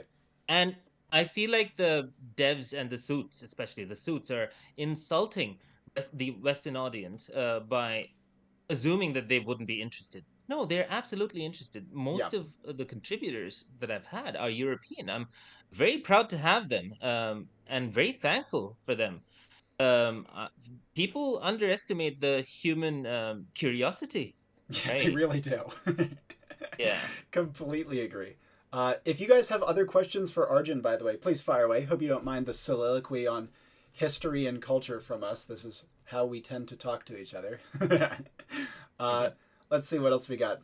Madagascar was super settled. Late, they settled super late. They'd be bizarre in AoE 2. It's completely true. Although they did annoy the Swahilis quite a lot during the AoE 2 time frame. Um, I want minor civs in AoE 2. I Like would love that. that's a cool idea from AoE 3 that can be implemented in AoE 2. That Yep, would be fantastic if we did. fully Yeah. agree. Then Central Asia is criminally underrepresented in AoE3, and by that, probably not at all. Yep.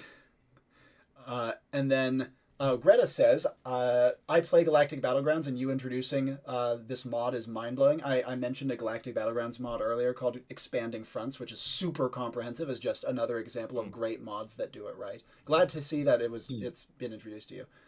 Um, Yeah. Guair mentions, will Jewel of Empires be featuring Afghans? Yes, Afghans, I technically want them right away, but Mm. that's entirely up to Tumbeke. Yep. I've put them as a gold tier one. Afghans, especially the Durrani, I've actually set up some units specifically for them, and Tumbeke does have a plan of his own too. So yeah, Mm. Afghans for sure. One thing that we are doing, the current Zamburak unit, right? Oh, let me pull it up. Um, yeah. Yep. So the current Zamburak unit in AoE3 is technically not the original kind of Zamburak.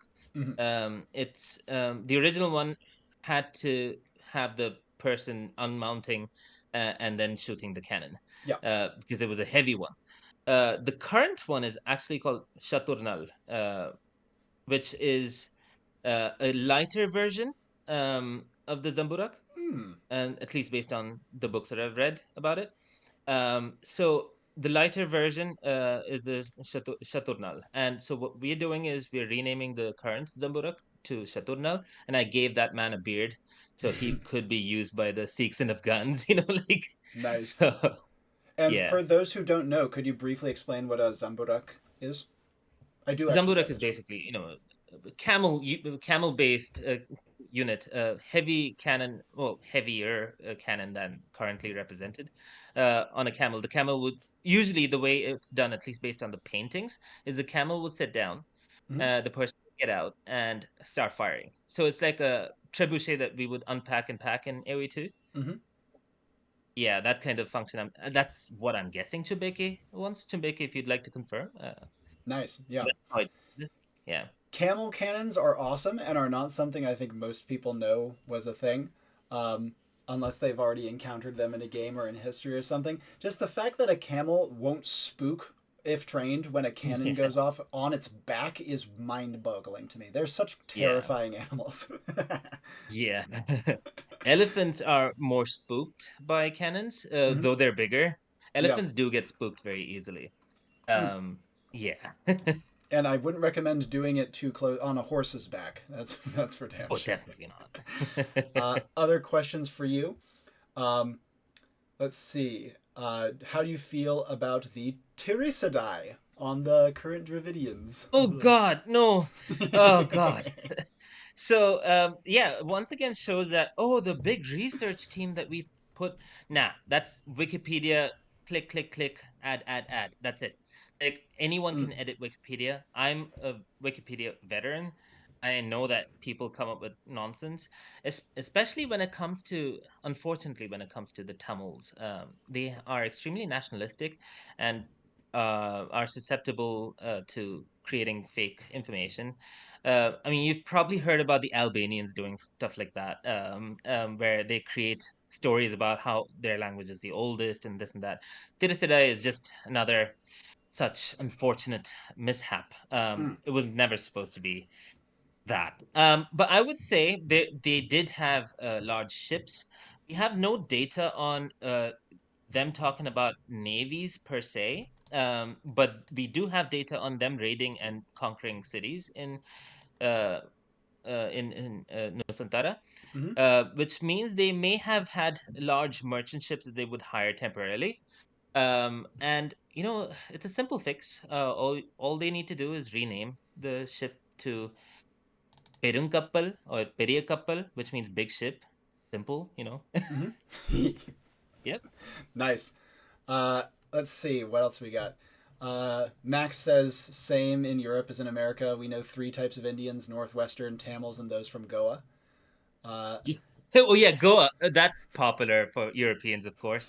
I've noticed that many Europeans tend to know Kerala because of the tropical vacations that they take, especially in mm, Britain. They tend to know us. because of the holidays. But yeah, Goa, of course. That's so The fun. former Prime Minister of Portugal was part Goan, if I remember correctly. Wow.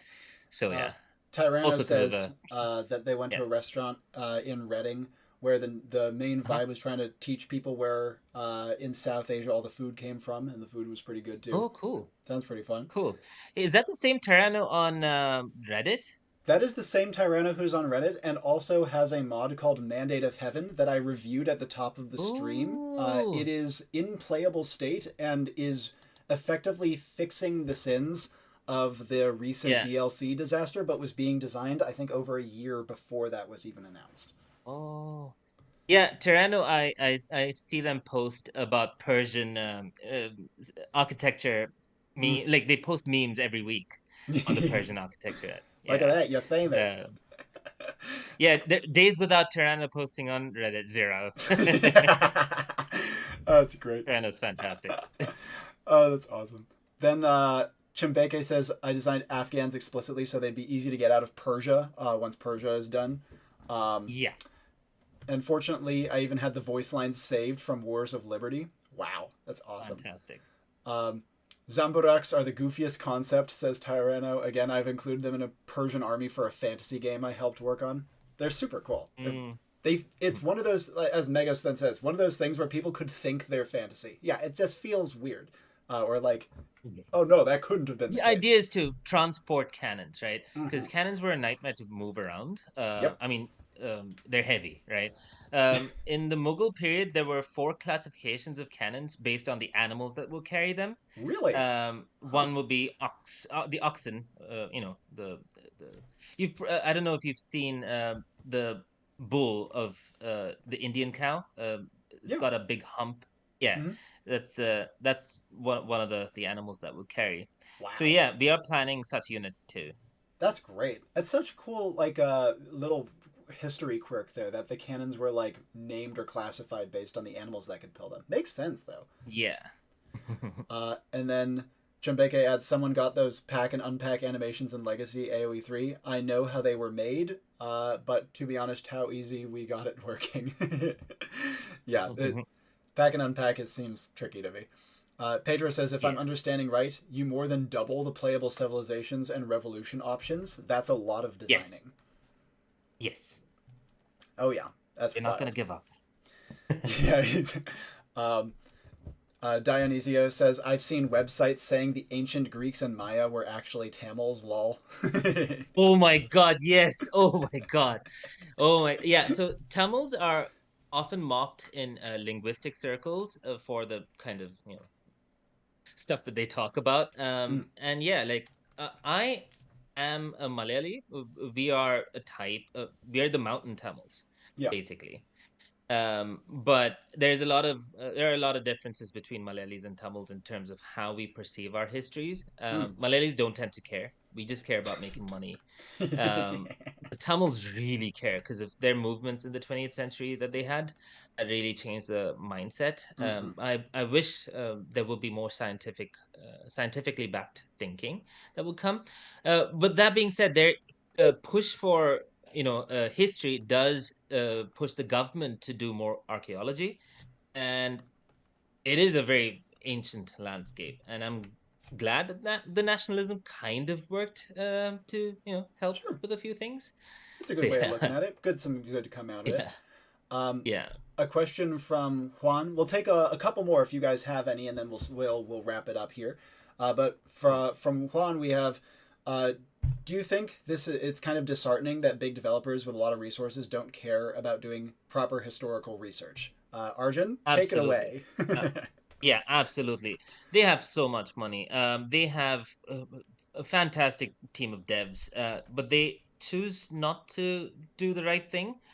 They keep thinking, oh yeah, will make money from whatever kind of civilization that we can sell with a minimal amount of work. I want the suits to consider purchasing mods. That's the best way forward, I think, Mm-hmm. because mods are created by history enthusiasts and people who do it for free, in fact. um and I'd sell it for cheap if I could. um yeah, like the suits to open up to the whole world, where there are different parts of the world where people are sitting and creating mods. That should be the new model. And yeah, the main dev team can do the finishing touches. That's it. Simple. Totally. It's a No, it's solution. well put. Yeah. Um, Yeah. the way I see it is that with luck, this will mean that there is a niche left open that can be filled. Which is something I would obviously love to be able to do in future with more and more formalized projects. But we have to have a basis upon which we build, and talented and passionate modding communities are a great way to create the talent pool that then can go on to make something more substantive that fills the niche that so many people are asking for. Yeah. Uh, Another question from Q Shark: will your module of Empires have a campaign, and we'll have multiple even? Yes. We are planning the Nadir Shah campaign. Mm, Because the awesome. Nadir Shah campaign is perfect to show how the Sikhs and the Hindustan Mughals basically fought Nadir Shah. He was obviously victorious. Mm. And we are also planning a Marathas versus the Durranis, the Afghans, later. Ooh, Yeah. that's really cool. Excellent. So you guys have And that all even set in the up. Nadir Shah campaign, at some points the Marathas do get partially involved, so we may be able to show a few things here and Hmm. there. Yeah. That's great. Chumbeke adds, having worked in the industry, uh, I've been told not to worry about research to my face when I worked in the industry, and it still stings. They don't care. They just want money. Listen to the man. It's a problem. It sucks. And so yeah, Yeah. this hopefully is something that we can build to the point where we can fill the niche for. Um, Tyranno says, case in point, Khitan and Jurchen lacking language lines. Tyranno did the Khitan lines. Tyranno says, I did the Khitan lines for my mod for free on my own, and the devs couldn't be fucked. I'm adding I'd this sell part. The it for devs couldn't be $5. fucked. I've Yeah. I've created so many voice lines in so many different languages. I would sell it for $5. It's just please just fix things. Come on. Yeah. And then Mega says, there's been a bug in AoE3 where a shipment wouldn't arrive when sent. A mod fixed it in 2 days. The patch came after 2 months. Just use the mod and pay the modder. It can't be that hard. Yeah, Exactly. It's pretty not so freaking much. hard, right? And then polish it up. They're like, just make them sign a contract saying, yeah, yeah, yeah, we won't hold you liable. Fix it up, polish it up, and then ship that baby. It sounds great. Yeah. Uh, Make it a people's game. That's the best way. You can make your money. But you make it a people's game, man. Like, mm. I'm not trying to be a commie here, but like it makes sense in this case. And then Dionysio adds, weirdest part about it is they hired historians for the Battle for Greece DLC. Why not do it again? Exactly. That's true. Like they Battle for Greece, one of my issues with it is it had a lot of pageantry around it. Like Yeah. it has all these exciting colors and bobs and all these new bits and bobs and baubles and yeah guys we're really making this super historically accurate. And then not only is it way out of time frame and kind of awkward in that Yeah. regard, but more importantly, um, it's so finite and Yeah. doesn't like keep people sticking to the game. And even if it was perfectly historically accurate, which I think it's like definitely better than average, it Yeah. just makes the rest of the game feel weird. Why not do that for the rest of the game then? Yeah.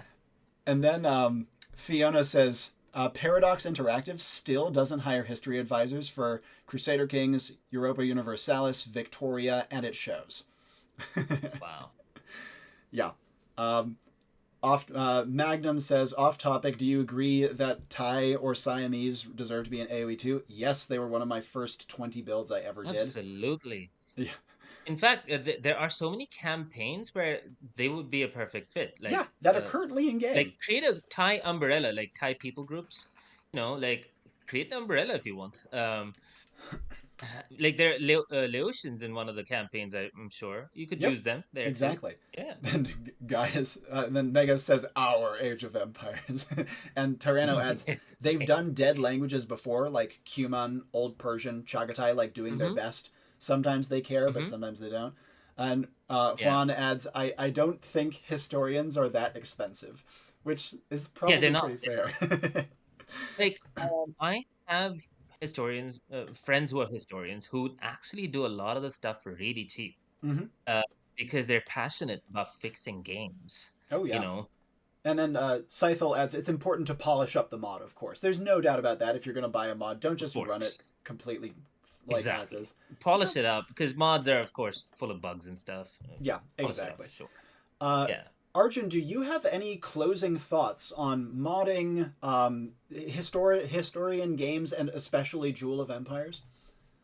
Closing thoughts, yes. But I want to go into AoE 4 to finish it up. Mm-hmm. AoE 4 is another game that, is it's developmentally tricky. Yep. I want them to do better with AoE 4 as well. One example is the Delhi lines are entirely in Persian. The only people who spoke Persian Are in the the elite. Mm-hmm. Sultanate were the elites. Yep. So I've actually written down all the lines in different languages for that civilization. Wow. AoE 4 is another game that needs mod support. Mm. But I don't know how to run that at all. I would love to do it in the future. There's a As guy for other called closing thoughts on Chili these, Empires. I'm sorry to interrupt you, Arjun. There's a guy called Chili yes, Empires on YouTube who I know I him. don't Yeah, know if he does the mods, but he talks a lot about mods. So he could be. If you can yeah. get in touch with him, maybe I can help with that. We can try to I get am that in done. touch with Chile. I've Oh, great! have had a Perfect. couple of discussions. Yes, Fantastic. but yeah, that I don't want to put my resources in it for now because I want Yep. to really do the AoE 3 and then learn from AoE 3 and then move on to AoE 4. Yeah. AoE 4 does seem like the hardest one, given that it's the most modern. It Yeah, just strikes me as being not very friendly to modding by its design. Um, it's not. Yeah, but hopefully there's ways around it. Like yeah. something that, as a brief side note, Arjun, I forget if we talked about this. Have you ever messed around with Warcraft 3 in the past? No, I've never. Yeah. So Warcraft 3 is obviously not a historical game, right? But one of the things that was cool about that game, the mod program, the editor, was one of the most dense but most powerful ones in any game I've ever seen. And they had an Hmm. enormous community for mods. I mean, like games like Hmm. Dota came obviously out of Warcraft. Like that's the reason we have Dota, Uh-huh. League of Legends, all that. It's because Warcraft. And there's a bunch of other Warcraft mods that went on to become standalone games. But Hmm. they actually had a workshop.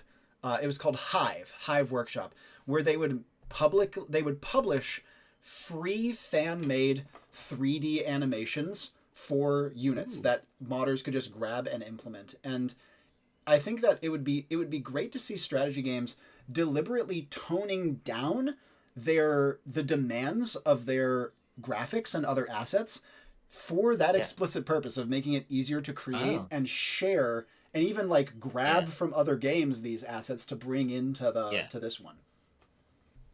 Yeah. Uh, Honestly, AoE 4 does need to tone down on stuff because they tried to make it more realistic, but it doesn't look so realistic. It looks weird. Um, yeah. Yep. so I they should agree. do that. I completely agree. Have you any interest in Age of Mythology Retold in terms of future modding projects? Asks Hunna. Absolutely, absolutely. Like I would definitely like to have the Semitic and Aryan people Mm-hmm. represented in the game. Oh yeah, it would be so Like cool to have those civilian mythologies. Yeah, civilizations. Like just yeah, finding ways to do them correctly. You know what I mean? yeah. Uh, and then so I think this is a perfect way to. Oh, and Hana puts obligatory Finnish pantheon in AOM comment. Yes, I completely agree. And Scythel also adds, and this seems like a perfect place to end it. The historical advisors for Stellaris are on point. Could not agree more. Thank you so much for taking the time, Arjun. It is always a pleasure getting Of to course. talk to you. I'm really glad you got a chance to share your thoughts with the stream and tell us about your project. And of course, when it is done, I very much look forward to announcing it on the channel. Um, really appreciate Yay! you taking the Yeah, time, man. looking forward to it too. Mm. Nice. All In right, that pal. case, have a wonderful day, and thanks so much for making time. Cheers. Bye bye. See you, bud. Yay. All right, guys, I hope you enjoyed that interview with Arjun. He and I are pretty good buds. He's a wonderful dude, and he's also an incredibly talented creator and an even more talented historian. So I hope that was enjoyable for you to listen to. We're going to sign off in a couple minutes. Before we do, any final questions or thoughts about all the stuff we've talked about, the mods that are existing, mod projects for the channel going forwards, L'Avant-Garde versus La Vanilla, stuff you guys want to see from me, all that sort of thing. I'd love to hear. We'll take, I don't know, 5-10 more comments over the next 2 to 5 minutes, and then we'll do it. Finish them, says Tyranno. Nice. What a nice young man. Couldn't agree more. Arjun's great. And okay, do you guys have any other thoughts for me before we sign off? And if not, that is completely fine. I hope this has been fun for you. I hope it's been fun seeing what people are working on and seeing ways that the community doesn't have to be like too sad. I mean, we can be sad. There's no problem with being sad, but we don't need to despair. Let me put it this way. And even if Age of Empires and none of the games we love last for our entire lives, they can still be a fertile pool with which new ideas can grow and perhaps develop into their own games down the line that we can also commit more to. Don't forget the Tibetan Tonga themes. Thank you. I will do that right now. I'll give spoilers for the Tibetans and Tongan themes. This is again for Tyranno's Mandate of Heaven mod. Excellent. Let me turn down the volume a bit.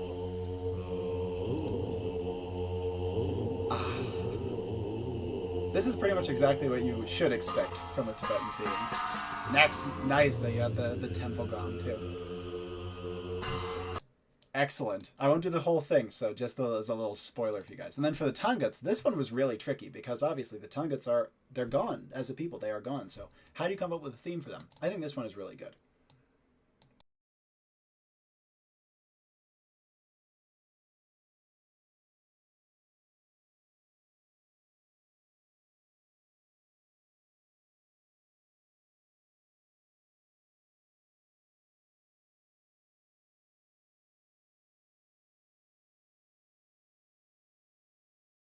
Strain myself. To finish off what we started earlier with Toronto stuff. Okay, let's see. Not to shamelessly self-promote. Please, Chumbeke, self-promote. I released a preview video of South American mod that was mentioned a few times yesterday. Awesome. Chumbeke, if you want to send it to me, like send me a link, I can put it in the description of the video, and I can also put it on Discord. You can share it on Discord too. What do I think the next Pantheon Forward Told will be? Honestly, I don't know if there will be one. I hope there is, but the game is not doing great. And I have a lot of ideas of what it should be. If I had to stake money, Aztecs. And I think it's pretty comfortably Aztecs. They could surprise me and go with Sumerians, or more likely a broader Mesopotamian one that was Sumeria, Assyria, Babylon, all of them stuck together. I think the weirdest one they would probably do, or like something that is possible but least likely, would be a Celtic mega combo pantheon that would make me roll my eyes, or a Slavic mega combo pantheon that would make me roll my eyes a little less. So yeah, there's tons of possibilities. I've brainstormed a list of over 50 pantheons that I could pretty comfortably design for Age of Mythology with completely original units and everything, but it's just a matter of whether they feel like the money is there. Which I think it is, if they play their cards right. I'm just not confident they will. Let's see. Fiona says, I despaired more than enough when Civ 7 happened. I decided to just love the historical strategy games I already love for what they're good at. And also for what they can contribute to other games in future that you might learn to love, is all that I would add. Or come to love, rather. They promised I have paid for it. Yeah, they're freaking better. Tonga theme is a bop, fully agree. Let's see. We have a document giving a brief summary of each civilization from Mandate of Heaven. I'll be linking in Robbie's Discord afterwards. It has civ trees and more. Awesome. Honne says Gauls with magic potion. Yeah. I love the Asterix series. I absolutely love it. Like, even though it's poppy, right? It's not like necessarily mythology. I feel like it's on about the same level as the Atlanteans in terms of mythological authenticity. So I wouldn't complain that hard. Yet, maybe. Asterix and Obelix campaign, hell yeah. I feel like Mayans are easier to do than Aztecs. The problem with the Aztecs is you're kind of spoiled for choice. There's too many really important ones that it would be a huge shame to not include. I feel like the reason that Aztecs are a lot more likely than Mayans is just name recognition, which clearly matters a lot. Cacophonics spreads fear and agony among enemy units. Oh, that's awesome. Celts inspired by Age of Empires online Celts would be a vibe. That's really funny. God, there's so many great options, guys. Why don't you do all this? It'll just print money. I doubt it. But the more authentic, the better. And I think that will reflect in sales numbers. Again, maybe I'm wrong. Maybe what I mentioned at the top of the stream is not the case, and the 3K things of the pre-orders aren't included on the Steam charts, and they're selling wildly well. But I don't know. It seems like it's no longer as clear a success as it was first purported to be. Mandate, yes indeed, Max. All right, my friends. I'd say it is time for us to sign off. Thank you so much for watching. I hope this has been a fun stream. I hope you're enjoying the variety I'm trying to bring to these and talk about fun topics and change the direction of the channel and bring on guests like Arjun and stuff like that. If you like that, maybe I can do more guests in future if that's something that you want to see. Going to try to put out a poll on the direction for modding and the channel in the near future. I do have, again, more big projects lined up on the horizon, more conventional ones for the near future, and then maybe we'll deviate into more weird ones. Again, apologies for my whack schedule. You guys have been really great for adapting to it and for understanding where I'm coming from. Obviously, designing and kickstarting a full game relaunch plus expansion is a pretty big deal. And so I'll keep you posted on that if you end up being interested in that as well. Because if nothing else, it's good experience for me in project management and making games come to life, which might be something we can do for strategy games. A strategy game based in the stuff we've done on the channel and similar in future. But until then, my name is Robbie Howell. Thank you guys so much for taking the time to watch. Goodbye to all of you. It was wonderful talking to you all. And ciao for now.